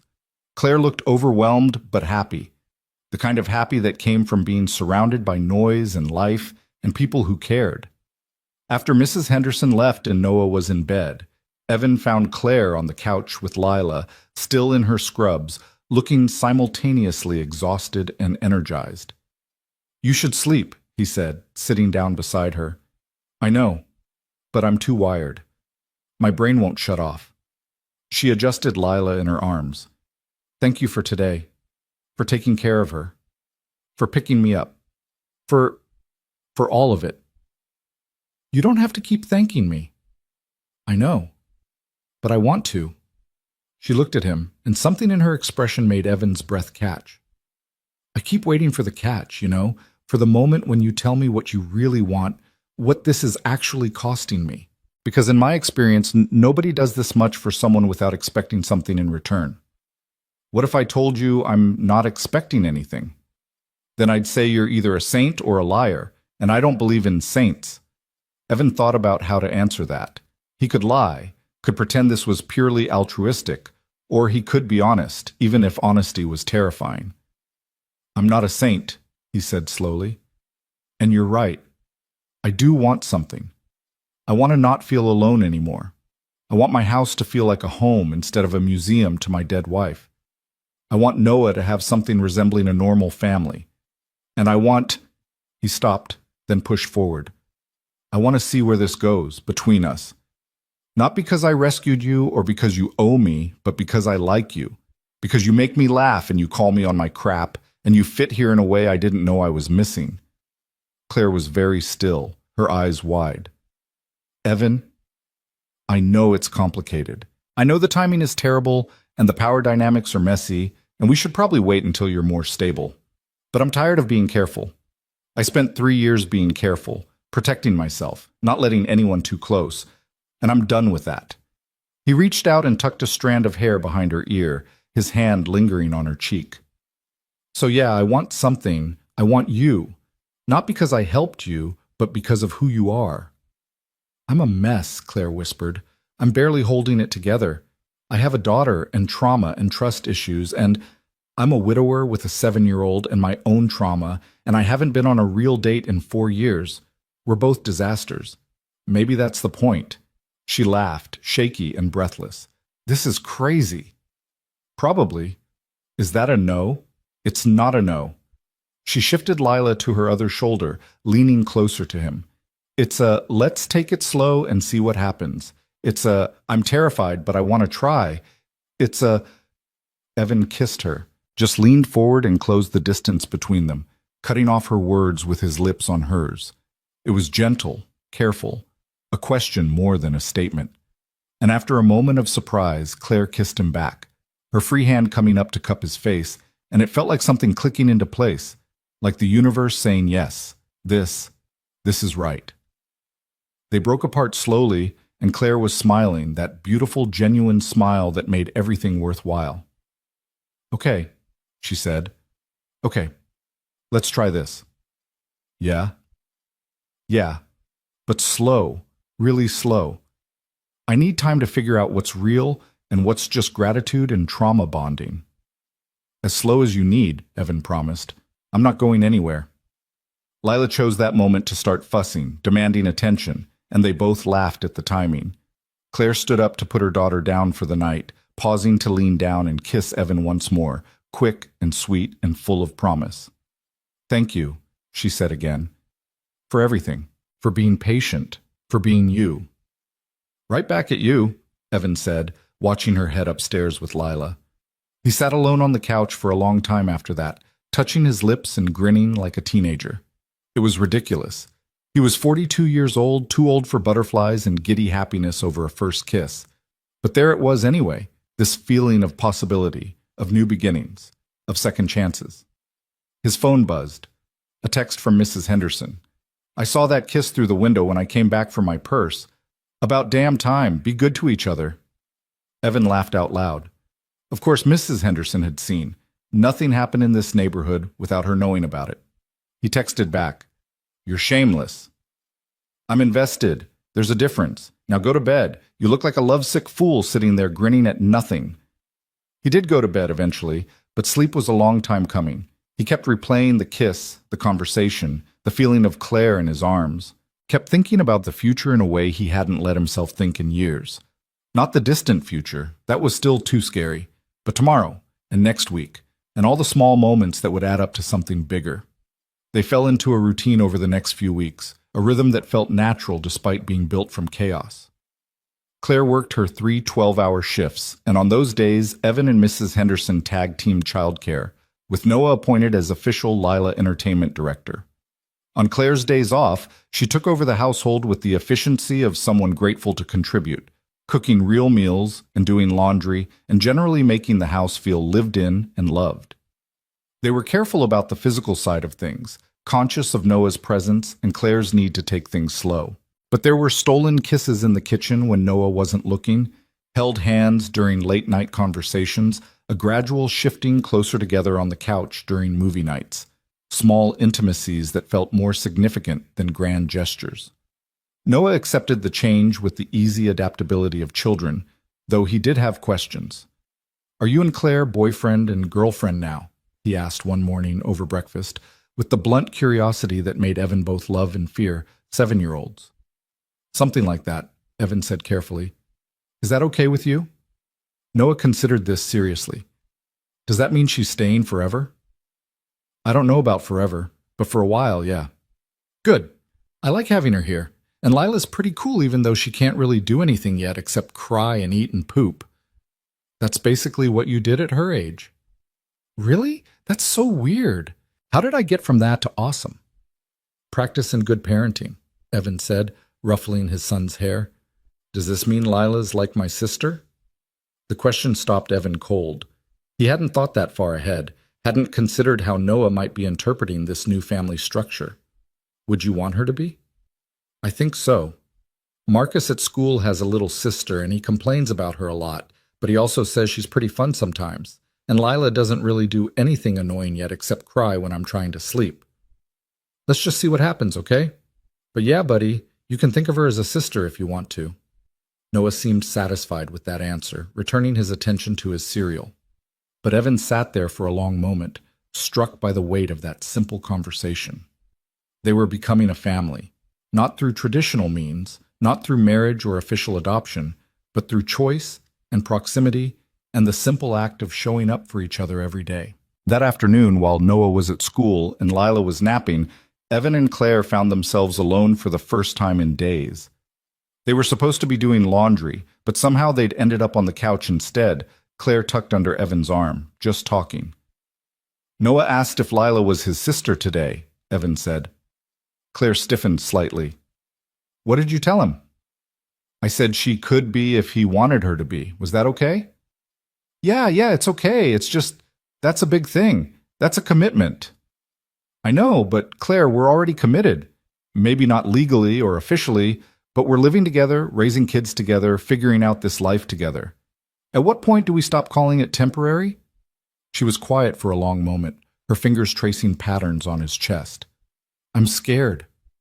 Of what? Of this not being real. Of waking up one day and realizing we were just two broken people who clung to each other because we were both drowning. Of it falling apart and having to start over again, except now there are kids involved who'll get hurt too. Evan understood that fear intimately.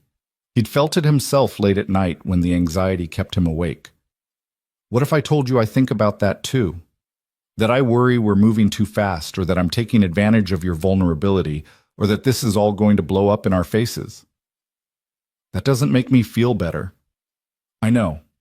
But here's the thing. I think about all of that, and then I think about you. About the way you sing to Lila when you think nobody's listening. About how you help Noah with his homework, even though you're exhausted from work. About how you make coffee the way I like it, and fold the laundry the way Sarah used to, and fit into this house like you've always been here. And I think maybe the fear doesn't matter. Maybe what matters is that we're choosing this anyway. Claire tilted her head up to look at him, her eyes bright with unshed tears. When did you get so wise? I'm not wise. I'm just desperate not to screw this up. He kissed her forehead. We don't have to figure everything out today. We don't have to have all the answers. We just have to keep showing up. I can do that, Claire said softly. I'm good at showing up. I know you are. It's one of the things I love about you. The word hung in the air between them. Love. Evan hadn't meant to say it, hadn't planned it, but there it was. Too soon, probably. Too much. But also true. Claire's breath hitched. Evan, you don't have to say it back. I know it's too soon. I just needed you to know. It's terrifying, she whispered, but I think I love you too, which is insane because it's been less than 2 months, and I barely know you, and this should not be happening this fast. And yet here we are. Here we are, she agreed, and kissed him with an intensity that spoke to all the things they couldn't say, all the hope and fear and desperate wanting wrapped up in this impossible situation they'd created. They were interrupted by Lila's cry from upstairs. Impeccable timing, as always. Claire laughed against Evan's lips and pulled away reluctantly. Rain check? She asked. Rain check, he confirmed. As Claire headed upstairs, Evan sat there feeling like his entire world had tilted on its axis. Love. He was in love with her, not just attracted to her, or fond of her, or invested in her success, but actually in love. The kind of love that made you stupid and brave and willing to risk everything. He'd loved Sarah with the intensity of youth, with the certainty that came from not knowing how fragile life could be. This was different, older, sadder, more aware of everything that could go wrong. But also deeper maybe because it was built on understanding just how rare it was to find someone worth the risk. His phone buzzed, a text from Mrs. Henderson. Dinner at my place tonight, all of you. No arguments. Evan smiled. Mrs. Henderson had been watching their little family form with the satisfaction of a matchmaker seeing her plan come together. He typed back, We'll be there. Thank you. That evening they walked the 3 houses down to Mrs. Henderson's, Evan carrying Lila while Noah ran ahead and Claire held his free hand. It felt natural, this little parade of people who'd somehow become his everything. Mrs. Henderson greeted them at the door with the warmth of someone who'd been waiting for this exact configuration of humans to arrive. Dinner was loud and chaotic, with Mrs. Henderson's grandson visiting and providing Noah with a partner in crime. The 2 boys constructed elaborate scenarios with action figures while the adults talked, and Lila dozed contentedly in Claire's arms. It was domestic and ordinary and absolutely perfect. Walking home later, Noah between them holding both their hands, Lila asleep on Evan's shoulder, Claire leaned over and whispered, This feels like a family. That's because it is a family, Evan whispered back. And looking at them, this collection of people thrown together by circumstance and held together by choice, he knew it was true. They might not fit any traditional definition, might not make sense on paper, but they were family nonetheless. The kind you built instead of inherited, the kind that mattered more because you chose it. That night, after Noah was in bed and Lila was settled, Evan found Claire in the spare room, her room, though she still called it the spare room, like she was afraid to claim it too permanently. She was folding laundry, and there was something about the domesticity of the moment that made Evan's heart ache. "Hey," he said from the doorway. She looked up and smiled. "Hey, yourself. I've been thinking." "That sounds dangerous." "Probably, but I think we should make this official." Claire's hand stilled on the laundry. "What do you mean?" "I mean, stop calling this temporary. Stop pretending you're going to move out any day now. You've been here 6 weeks, Claire. 6 weeks of this working, of us working. At what point do we admit this is permanent?" "Evan, I'm not asking you to marry me," he said quickly. "Not yet, anyway. I'm just asking you to stop living like you're going to leave, to actually unpack all your boxes, to let this be home instead of just a place you're staying." Claire set down the shirt she was holding and walked over to him. "You really want that? You want us to stay?" "I want you to stay. I want Lila to stay. I want to keep waking up to the sound of her crying and your singing and the smell of actual food being cooked. I want Noah to have a sister and you to have a family and all of us to stop being so damn careful all the time. What if it doesn't work out? What if it does?" He pulled her closer. "Claire, I spent 3 years being too scared to take chances, too scared to date, too scared to let anyone in, too scared to believe I could have this again. And then you showed up at that bus stop and suddenly I'm not scared anymore. Or I am, but I'm doing it anyway. Because you're worth it. We're worth it." She was crying now, silent tears streaming down her face. "Okay. Okay. Okay, we'll stay. We'll unpack the boxes. We'll stop pretending this is temporary." She laughed through her tears. "We'll be your family." Evan kissed her then, deep and thorough and full of promise. And when they finally broke apart, he realized this was what coming home felt like. Not a place, but a person. Not safety, but the willingness to be brave enough to risk everything for something real. They stood there in the doorway of what was no longer a spare room but Claire's room, holding each other while the house settled around them. Outside, Portland did what Portland does best. Started to rain, that steady precipitation that felt less like weather and more like a constant companion. The same rain that had brought them together 2 months ago, that had given them this second chance at family and love and hope. "Thank you," Claire whispered against his chest. "For what?"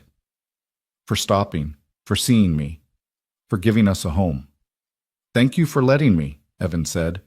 "For being brave enough to get in the car with a stranger, for trusting me with your daughter, for making this house feel alive again." They stood there until they heard Noah calling from his room, nightmare or thirst or just the need for reassurance that his people were still there. They went together to check on him, and that felt right too. Co-parenting, even though there were no legal ties, no official arrangements. Just 2 adults choosing to show up for a kid who needed them. Later, lying in his own bed but not sleeping, Evan thought about the strange and wonderful way life could turn on a single decision. Stop or keep driving, help or look away. Risk or play it safe.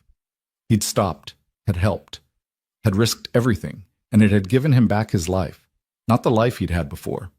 That was gone forever, buried with Sarah in a cemetery he visited less and less frequently.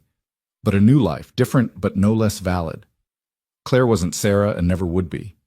This family wasn't the one he'd lost, but it was his family nonetheless, built from brokenness and held together by love. And really, Evan thought as he finally drifted off to sleep, wasn't that what all families were? Collections of imperfect people choosing to love each other despite everything? They might have started in tragedy and desperation, but they'd built something beautiful from it, something worth keeping, something worth fighting for. Tomorrow would bring new challenges, bills to pay, schedules to coordinate, the endless logistics of merging 2 fractured families into one whole. But tonight, everyone he loved was safe and warm and under his roof. And that was more than enough. That was everything. 3 months passed in a blur of ordinary miracles.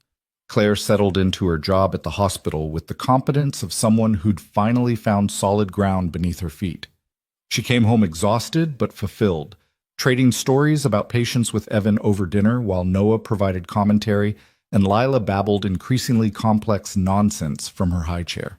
The boxes in her room, their room really, though they still maintained separate bedrooms for Noah's sake, had been unpacked weeks ago, her clothes mixed with Sarah's old things in the closet, her toiletries claiming space in the bathroom. Small acts of permanence that felt monumental. But permanence, Evan was learning, didn't mean everything was perfect. It just meant you stayed even when things got hard. The first real fight happened on a Tuesday in late autumn. Evan came home from work to find Claire in the kitchen, tension radiating from every line of her body. Lila was crying, that particular cry that meant she'd been crying for a while, and Noah was nowhere to be seen. "What's wrong?" Evan asked, immediately on alert. "Nothing," Claire said, her voice tight. "Everything's fine." "That's clearly not true. Where's Noah?" "In his room. We had a disagreement." Evan's stomach dropped. "What kind of disagreement?" "The kind where he told me I'm not his mother and I can't tell him what to do." Claire's voice cracked on the last word. She was trying to hold it together, but Evan could see the hurt bleeding through. "He wouldn't do his homework. I asked him 3 times, then told him no TV until it was done. And he—" She broke off, blinking back tears. Evan felt torn in 2 directions, comfort Claire or deal with Noah. He chose Noah first, taking the stairs 2 at a time. His son was on his bed, arms crossed, face mutinous. "Want to tell me what happened?" Evan asked, keeping his voice calm. "She's not my mom," Noah said immediately. "She can't boss me around. She's an adult who lives in this house and helps take care of you. That means she can absolutely tell you to do your homework. But she's not Mom. She's just Claire." And there it was, the grief they'd all been dancing around, the ghost that still lived in every corner of this house. Evan sat down on the edge of Noah's bed, choosing his words carefully. "You're right. She's not Mom. Nobody's ever going to be Mom. But, buddy, Claire loves you. She makes your lunch every morning. She helps with your homework. She comes to your school events. She does all the things moms do." "But she didn't choose me," Noah said, and his voice was small now, vulnerable. "She chose you. I'm just here because I come with you." "Oh God." Evan felt his heart crack open. "Noah, look at me." He waited until his son's eyes met his. "Claire absolutely chose you. She could have found her own apartment by now, could have gone anywhere. But she stays here because this is her family. You're her family. Do you understand that? Then why doesn't she love me like Mom did? She does love you, just differently, and that's okay. Love doesn't have to look the same to be real." Evan pulled Noah into a hug, feeling his son's skinny arms wrap around him tight. "I know this is confusing. I know you miss Mom. I miss her too. But that doesn't mean we can't love other people. It doesn't mean Claire isn't important." "I made her cry," Noah whispered against Evan's shoulder. "I didn't mean to make her cry." "I know, bud. How about you come downstairs and apologize?" They found Claire in the living room, rocking Lila and staring at nothing. She looked up when they entered, her expression guarded. "I'm sorry," Noah said immediately. "I didn't mean to be mean. I was just mad about homework, and I said something stupid." Claire's face softened. "Come here." She shifted Lila to one arm and held the other out to Noah, who went to her hesitantly. "I'm sorry, too. I shouldn't have pushed so hard about the homework. And Noah, you're right. I'm not your mom. But I love you anyway. Not because of your dad, but because of you. Because you're smart and funny and kind. And being part of your life is a privilege, okay?" "Okay," Noah said, voice muffled against her shoulder. "Can we still have TV time?" "After homework," Claire said, but she was smiling now. "Nice try, though." That night, after both kids were asleep, Evan and Claire sat on the back porch despite the cold, wrapped in blankets and holding hands in the dark. "That was hard," Claire said quietly. "Yeah, but we got through it." "Did we? Or did we just postpone the explosion?" She turned to look at him. "Evan, I don't know how to be a stepmom. I don't know where the lines are, what I'm allowed to enforce, how much authority I actually have. And I'm terrified of overstepping, but also terrified of being irrelevant." "You're not irrelevant. You could never be irrelevant." He squeezed her hand. "But you're right. We need to figure out the rules. What discipline looks like, how we present ourselves to Noah, all of it. We've been winging it, and that worked when things were easy. But now we need a real plan," Claire finished. "We need to actually talk about what this family looks like." They stayed up until 2 in the morning, talking through logistics and boundaries and expectations. It wasn't romantic or exciting, just 2 adults trying to figure out how to blend their lives without breaking anything important. But it felt necessary. this unglamorous work of building something sustainable. I think we should tell Noah the truth, Evan said finally. About us. About the fact that we're together, that this is permanent. He's old enough to understand, and I think the uncertainty is making things harder. What if he's not ready? What if he sees it as replacing Sarah? Then we'll deal with it. But Claire, we can't keep tiptoeing around this. We're living like a family. We should acknowledge it. So the next evening, they sat Noah down for what Evan called a family meeting, which immediately made Noah suspicious because family meetings were usually about serious things like moving or money problems. Are we poor? Noah asked immediately. Is that why Claire's here? Because we can't afford our own house anymore? No, buddy, we're not poor. We're fine. Evan glanced at Claire, who nodded. But we do need to talk to you about something important, about me and Claire. Are you getting married? Noah's eyes went wide. Because Marcus's dad got married to someone new, and Marcus says she's actually really nice, but his mom was super mad about it, and... Slow down, Claire interrupted gently. We're not getting married, not right now anyway, but we are together, like boyfriend and girlfriend. And we wanted you to know that this isn't temporary. We're a family now, you, me, your dad, and Lila. Noah was quiet for a long moment, processing. Then, does that mean you're staying forever? If you'll have us, yeah, Claire said. This is our home now. Your home, my home, Lila's home, all of us together. And you really love Dad? Like, actually love him? Not just staying because you need help? The directness of the question caught Claire off guard. She looked at Evan, then back at Noah.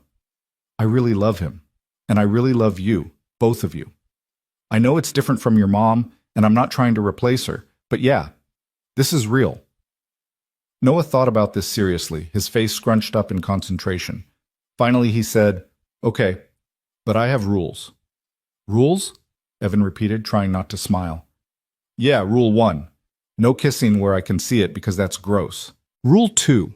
You have to keep making good breakfasts because Claire's pancakes are way better than yours, Dad. Rule 3. Lila's my sister now, which means I get to teach her stuff and you can't stop me. And Rule 4. He paused dramatically.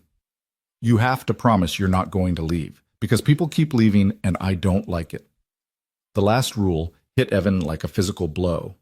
Of course that's what Noah was really afraid of. Not that Claire would replace Sarah, but that Claire would leave too. I promise, Claire said, her voice thick with emotion. I'm not going anywhere, Noah. This is home. You're stuck with me. Okay, then I guess you can be my family. He stood up, clearly considering the conversation over. Can I go play now? I want to build this really cool Lego spaceship before bed. Yeah, buddy, go ahead. After Noah left, Evan pulled Claire into a hug. You okay? I will be. That was terrifying. You did great. He loves you, you know. He just needed to hear you say you're staying. I meant it, Claire said fiercely. I'm not leaving. This is where I belong. And she proved it in 100 small ways over the following weeks. She showed up to Noah's school play, a truly terrible production of something involving pirates, and cheered louder than any other parent. She rearranged her shifts to make sure she was home for parent-teacher conferences. She learned to French braid hair by watching YouTube videos because Noah had mentioned offhand that some of the girls at school had cool braids. Small acts of mothering that had nothing to do with biology and everything to do with choice. Thanksgiving came with its own complications. Claire's sister called, the first time they'd spoken in 3 years, having somehow heard through mutual friends that Claire had a baby and wanted to reconnect. The conversation left Claire shaken and angry and sad all at once. She wants to come for Christmas, Claire told Evan that night, pacing the bedroom. Says she wants to meet Lila, wants to fix things between us. But she wasn't there when I needed her. She didn't call when I was living on the streets with a baby. And now that things are good, now she wants to be involved? What do you want? Evan asked. I don't know. Part of me wants to tell her to go to hell. Part of me wants my sister back. She stopped pacing, running her hands through her hair. What would you do? Evan thought about it. I'd probably give her a chance. Not because she deserves it, but because you do. Because holding on to anger takes energy you could be using for better things. You're too wise for your own good, Claire muttered, but she was smiling slightly. They invited Claire's sister, Rebecca, for Christmas Eve, with the understanding that it was a trial run. If things went badly, she wouldn't be invited back. It felt like a reasonable boundary, a way to test the waters without committing to anything permanent. Mrs. Henderson hosted Thanksgiving at her house, insisting she had the space and the experience, and nobody was allowed to argue. It was chaos in the best way. 3 generations of Hendersons plus Evan's makeshift family all crammed around a table that was definitely too small, passing dishes and telling stories and laughing until their sides hurt. Noah declared it the best Thanksgiving ever, and Lila celebrated by smashing sweet potatoes into her hair. Walking home that evening, Evan carried a sleepy Lila while Noah ran ahead and Claire held his free hand. It was one of those perfect moments that you don't recognize as perfect until later, when you're looking back and realizing how lucky you were.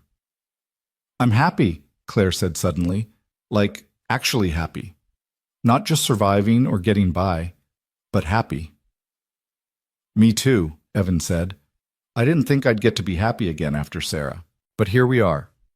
"Here we are," she echoed. They walked in comfortable silence for a moment, then, "Evan, I think I'm ready." "Ready for what?" "To make this official, to not just be living together, but actually together. I want to move my stuff into your room. I want Noah to see us as a real couple. I want to stop being so careful all the time." Evan's heart was suddenly pounding. "You sure?" "I'm sure. I love you. I trust you. And I'm tired of sleeping in separate rooms like we're characters in a Victorian novel." He laughed, stopping right there on the sidewalk to kiss her properly, not caring who saw. "I love you too. And yes, let's do it. Let's be official." They moved Claire's things that weekend, Noah helping with an enthusiasm that suggested he'd been waiting for this development. The spare room became Lila's nursery officially, painted a soft yellow with stars on the ceiling that Noah had insisted on. Claire's clothes filled Sarah's empty dresser drawers. Her books went on the shelves. Her presence claimed every corner. It should have felt like an intrusion, like betrayal. Instead, it felt like healing, like the house exhaling after holding its breath for too long. Christmas approached with its own brand of chaos. Evan took Noah to pick out a tree, a tradition from before Sarah died, that he'd maintained out of sheer stubbornness. This year, Claire and Lila came too, and the whole expedition felt different. Better. Complete. "That one?" Noah pointed to a tree that was definitely too big for their living room. "That one's huge," Evan protested. "It won't fit." "We'll make it fit," Claire said, her eyes sparkling. "It's perfect." They bought the too big tree and wrestled it into the house, filling the living room with pine scent and sap and the kind of mess that meant people actually lived there. They decorated it together, Noah in charge of ornament placement, Lila mostly just grabbing at shiny things, Claire and Evan stringing lights and trying not to get electrocuted. Some of the ornaments were Sarah's, and Evan waited for the wave of grief that usually accompanied them. But it didn't come. Just a gentle sadness, mixed with gratitude that he got to have this again. "Tell me about this one," Claire said, holding up an ornament made from popsicle sticks and excessive glitter. "Noah made that when he was 4. Preschool art project. Sarah hung it front and center every year." "Then front and center it goes," Claire said, giving it pride of place on the tree. Later that night, after Noah was in bed and they were cleaning up wrapping paper and ornament boxes, Claire brought up something that had clearly been on her mind. "Would it be weird if I wanted to visit Sarah's grave?" Evan looked up in surprise. "Why would you want to do that?" "Because she's part of this family too. Because she gave you Noah, and she loved you, and she made you who you are. And I feel like, I don't know, like I should acknowledge that somehow. Thank her, maybe, for raising such a good man." Evan felt tears prick his eyes. "That's not weird. That's actually really beautiful." So on Christmas Eve morning, before Rebecca was due to arrive, the 4 of them drove to the cemetery. It was cold and gray, typical Portland winter weather, but the rain had stopped for once. Noah ran ahead to his mother's grave. He'd been here enough times to know the way, while Evan carried Lila and Claire walked beside him, nervous. Sarah's headstone was simple. Her name, her dates, the words, "beloved wife and mother." Noah had already placed a candy cane on it, another tradition, because Sarah had loved candy canes. Evan set Lila down carefully on the grass, the baby immediately fascinated by the texture. "Hi, Sarah," Claire said softly. "I'm Claire. I'm I'm with Evan now, and I wanted to say thank you. For him, for Noah, for showing them what love looks like. I promise I'll take care of them. I promise I'll love your son like he's mine. And I promise I won't try to replace you, because nobody could. But I hope wherever you are, you're okay with this. With us. Evan had to turn away, overwhelmed. Noah came over and took his hand. It's okay, Dad. Mom would like Claire. I think they would have been friends. Yeah, buddy, I think so too. They stood there for a few more minutes, this patchwork family saying goodbye to the person who'd made half of it possible. Then they went home to prepare for Claire's sister, for Christmas Eve, for the next chapter of their constantly evolving story. Rebecca arrived at 3, nervous and apologetic, and clearly overwhelmed by the life her sister had built. She was younger than Claire by 3 years, with the same dark hair, but none of Claire's hard-earned confidence. Within 10 minutes of arrival, she was crying and apologizing and begging forgiveness. I was an idiot, she said, clutching a tissue. I said terrible things when you got pregnant, and I was wrong. I was so wrong. And then I heard you'd lost your job, and I wanted to call, but I was too ashamed, and... She looked at Lila, sleeping peacefully in Claire's arms.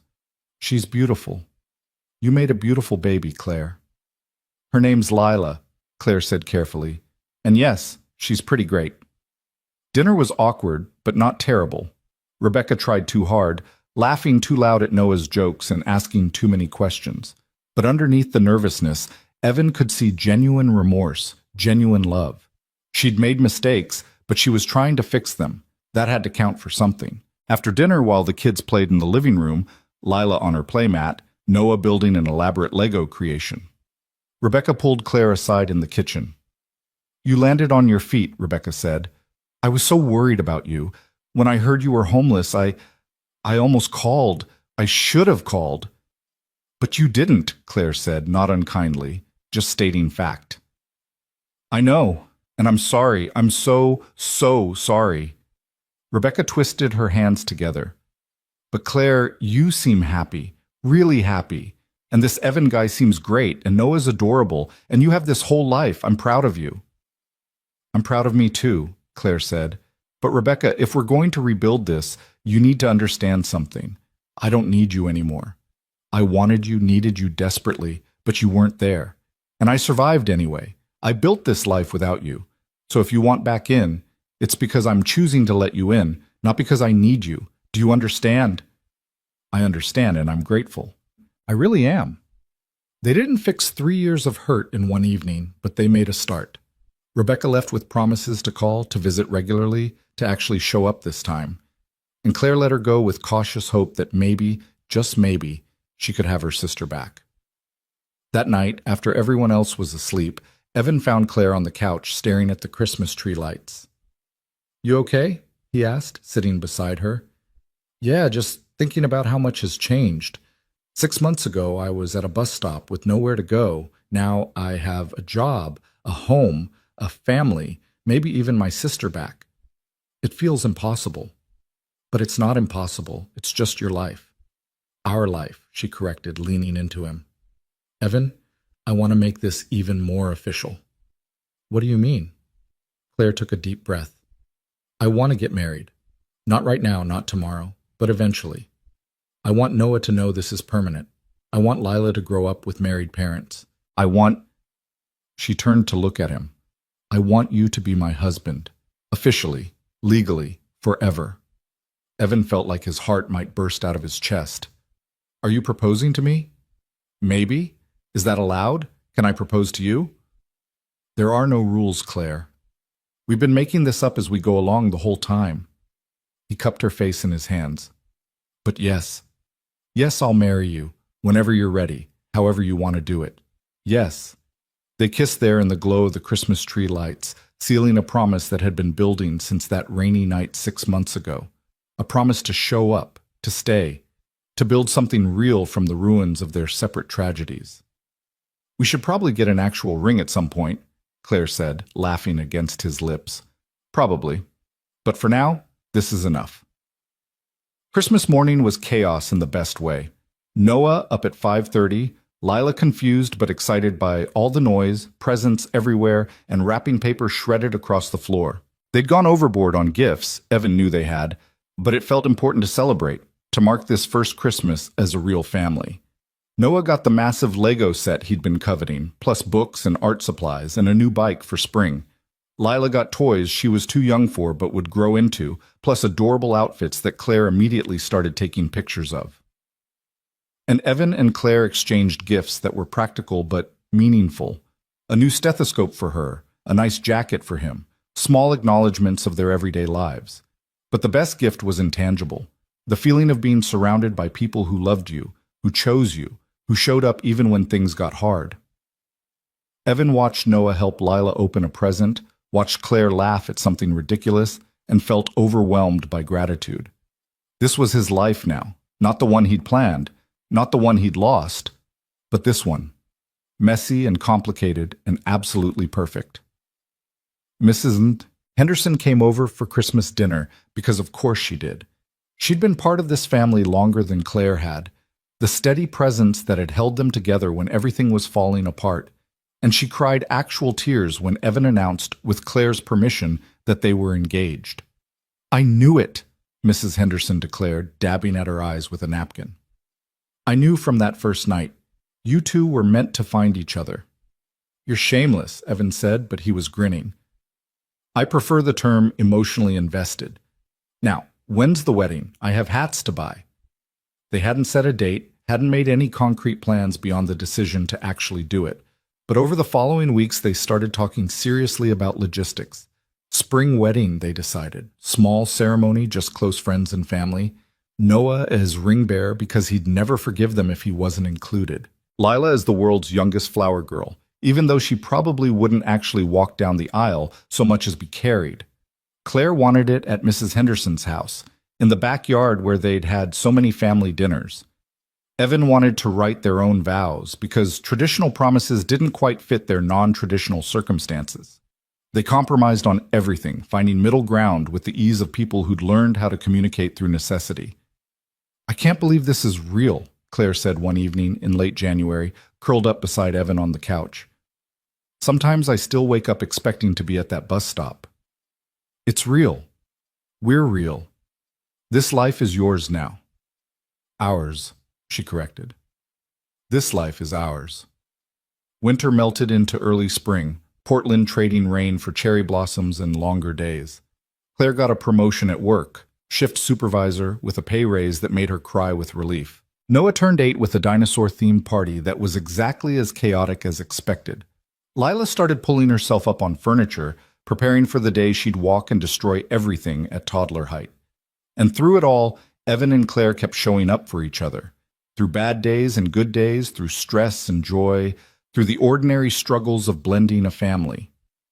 They fought sometimes, about discipline, about money, about whose turn it was to do dishes. But they always came back together, always chose each other, always remembered they were on the same team. The wedding was set for May 10th, a Saturday that promised good weather if Portland could be trusted to deliver such things. Evan found himself getting nervous as the date approached, not because he had doubts, but because he wanted everything to be perfect for Claire. She deserved perfect after everything she'd been through. "Stop fussing." "Was, Mrs. Wall," Henderson told him a week before the wedding, catching him rearranging chairs in her backyard for the third time. "Claire doesn't care about perfect, she cares about you." "I know, but I want her to have a day she'll remember. Trust me, honey, she'll remember. Now go home and let me finish decorating. You're underfoot." The night before the wedding, Claire had a small panic attack around midnight. Evan found her in the kitchen, hyperventilating over a glass of water. "What if this is a mistake?" she gasped. "What if we're moving too fast? What if—" "Claire, breathe." He took her hands, grounding her. "Look at me. Do you love me?" "Yes, of course, but—" "Do you want to spend your life with me and Noah and Lila?" "Yes, but that's not—" "Then it's not a mistake. It's just scary. There's a difference." He pulled her into a hug, feeling her gradually relax against him. "It's okay to be scared. I'm scared too. But we're doing this anyway because we're brave and stupid and hopelessly in love." She laughed wetly against his shoulder. Brave and stupid. That should be our wedding motto. I'll tell the officiant. The morning of the wedding dawned clear and warm, one of those perfect spring days that Portland occasionally delivered as an apology for all the rain. Evan woke early, checked on Noah, still asleep with the ring box on his nightstand, then went to find Claire. She was already awake, standing at the bedroom window in one of his old t-shirts, watching the sunrise. "Hey," he said softly. "How are you feeling?" "Good. Really good, actually." She turned to him with a smile. "I'm going to marry you today." "You are. Any regrets?" "Not even one." They spent the morning in controlled chaos, getting ready, keeping Noah from losing the rings, making sure Lila was fed and changed and adorable. Mrs. Henderson had banished them from her backyard until 3 o'clock, insisting she needed time to set up properly. Rebecca arrived around noon to help Claire get ready, their relationship still rebuilding but solid enough that she'd been asked to be maid of honor. At 2:30, Evan stood in Mrs. Henderson's living room in his best suit, new because Claire had insisted he deserved something that actually fit, trying to tie his tie for the 4th time. Noah appeared beside him, already dressed in his little suit, looking unnervingly grown up. "Dad, are you nervous?" "A little. Are you?" "Yeah. What if I drop the rings?" "Then we pick them up. It's not the end of the world." Evan finally got the tie right. "Noah, I want to ask you something important. Are you okay with this? With me marrying Claire?" Noah thought about it seriously. "Yeah, I think Mom would be okay with it too. And Claire's nice, she makes good pancakes and she doesn't yell too much. And she really loves us." "She really does." "Dad, when you marry Claire, does that make Lila officially my sister?" "Yeah, buddy, officially and forever." "Cool. I always wanted a sister." Noah paused. "Can I call her Mom? Not like instead of Mom, but like also Mom?" Evan felt his throat tighten. "You'll have to ask Claire, but I think she'd love that." At 3 o'clock, Evan stood in Mrs. Henderson's backyard under an arch decorated with flowers, watching the small collection of guests take their seats. Maybe 30 people total. Neighbors, friends from work, a few of Claire's colleagues from the hospital. Jennifer Chen was there, the woman who'd made the initial job connection. Rebecca sat in the front row, holding Lila and looking proud. Mrs. Henderson was crying before the ceremony even started. Music started, something simple on a borrowed speaker, and Noah walked down the makeshift aisle with the rings, taking his job very seriously. Then Rebecca, in a simple blue dress, smiling through her own tears. And then Claire. She was wearing a simple white dress, nothing fancy, just something she'd found at a department store, but she was absolutely radiant. Her hair was down, flowers woven through it. She was carrying a small bouquet of wildflowers, and she was smiling like she couldn't quite believe this was happening. Evan felt tears streaming down his face and didn't bother wiping them away. This was his bride. This woman who'd been a stranger at a bus stop 10 months ago, who'd built a life from nothing, who'd chosen him and Noah and this chaotic, beautiful family.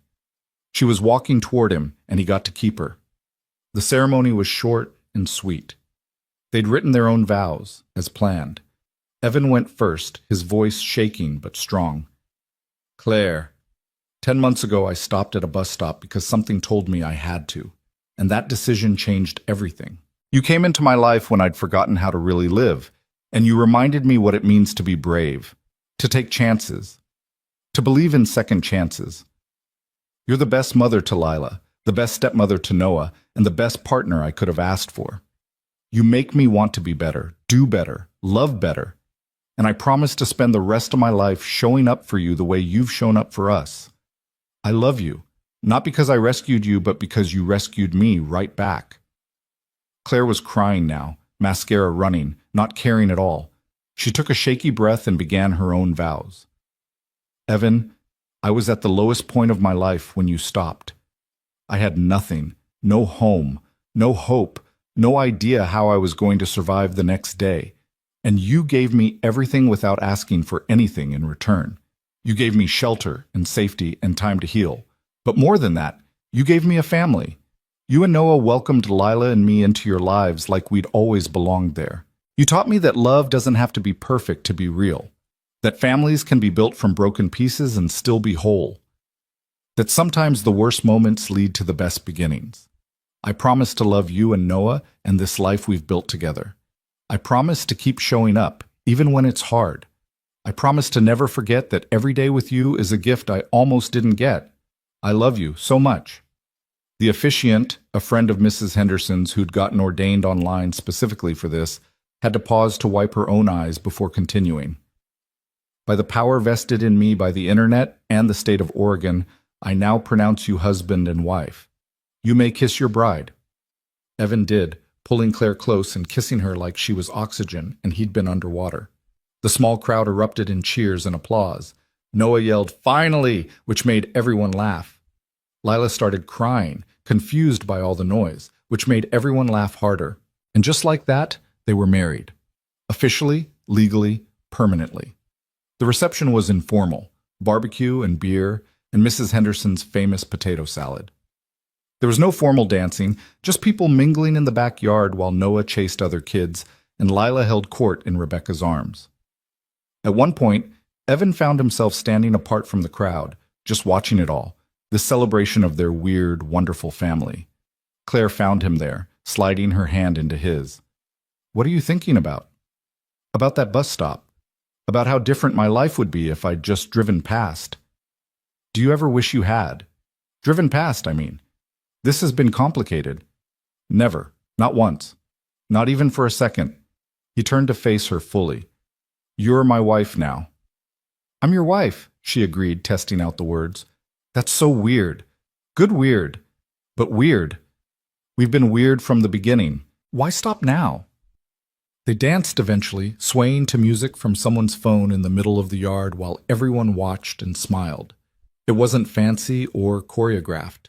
Just two people holding each other, grateful to have found home in the least likely place. Noah came over eventually, tugging on Evan's jacket. "Can I cut in?" "You want to dance with Claire?" Evan asked, surprised. "Yeah, if that's okay." Claire immediately held out her hand to Noah, who took it seriously. They danced, if you could call his awkward shuffling dancing, while Evan watched with a lump in his throat. "Hey, Claire," Noah said after a moment. "Can I call you Mom, like my also mom?" Claire stopped moving, looking down at him with tears streaming down her face again. "Are you sure? You don't have to." "I want to. You do all the mom things, and I love you. So yeah, Mom." She knelt down right there in the grass and hugged him tight. "Yes, sweetheart, you can call me Mom. I would be honored." Evan had to turn away, completely overcome. Mrs. Henderson appeared at his elbow with a handkerchief. "You're going to need this." "How did you—" "I've known you for 4 years, Evan Brooks. I know when you're about to lose it." She patted his arm. "This is a good day. One of the best. Sarah would be so happy for you." "You think so?" "I know so. She wanted you to live, remember? Not just survive, but really live. And look at you now, living so hard you're crying at your own wedding." He laughed through the tears. "When did I become such a sap?" "The moment you stopped at that bus stop and decided to be brave." The party went on until evening, until Lila was cranky from too much stimulation and Noah was falling asleep on his feet. They said goodbye to the remaining guests, thanked Mrs. Henderson for everything, and walked the 3 houses home as the sun set behind Portland's perpetual clouds. Inside their house, their home, Evan and Claire got both kids ready for bed together. Noah in his dinosaur pajamas, Lila in her sleep sack. 2 kids who'd been strangers to each other less than a year ago, now siblings in every way that mattered. "Good night, Mom," Noah said to Claire as she tucked him in. The words still clearly felt new in his mouth, but he was smiling. "Good night, Dad." "Good night, buddy," they said in unison. Lila went down easier, tired from the day's excitement. Claire sang to her softly, the same lullaby she'd been singing since the bus stop, since those first terrible days when nothing was certain. But everything was certain now. They had jobs and insurance and a home and each other. They had made it. Finally alone in their bedroom, their shared bedroom, with Claire's things mixed with his and Sarah's memory gently tucked into the corners where it belonged, Evan pulled his wife close. "We did it," he said. "We actually did it. Built a family from nothing. Yeah, we did." Claire looked up at him. Thank you. For what? For stopping. For seeing me. For giving me back my life. Claire, you gave me back mine. This goes both ways. They stood there holding each other while the house settled around them. Their house, their family, their life. Outside, Portland started its inevitable rain, that same rain that had brought them together all those months ago. But inside, they were warm and dry and home. This wasn't the life Evan had planned. It wasn't the life Claire had imagined. But it was theirs, built from tragedy and held together with love and the simple decision to keep showing up for each other day after day after day. And really, wasn't that what every good love story came down to? Not the grand gestures or perfect moments, but the choice to stay. To build something real from broken pieces. To believe that sometimes the worst night of your life could lead to the best beginning. Evan had stopped at a bus stop in the rain and found his future crying in the darkness. He'd taken a chance, made a choice, opened his door and his life to a stranger. And she'd taken a chance right back, trusting a stranger with her daughter, with her heart, with everything she had left. 10 months later, they were married. They were a family, they were home. And every single day, Evan woke up grateful for that rainy Tuesday night when he'd made the decision that changed everything. When he'd chosen to stop instead of driving past. When he'd chosen kindness over convenience, courage over caution, love over fear. Because sometimes, he thought as he held his wife close while rain drummed on the roof above them, sometimes one small choice could save 2 lives at once. Sometimes the person you rescued ended up rescuing you right back. And sometimes, just sometimes, a crying nurse at a bus stop in the rain was exactly what a broken-hearted single father needed to remember how to live again.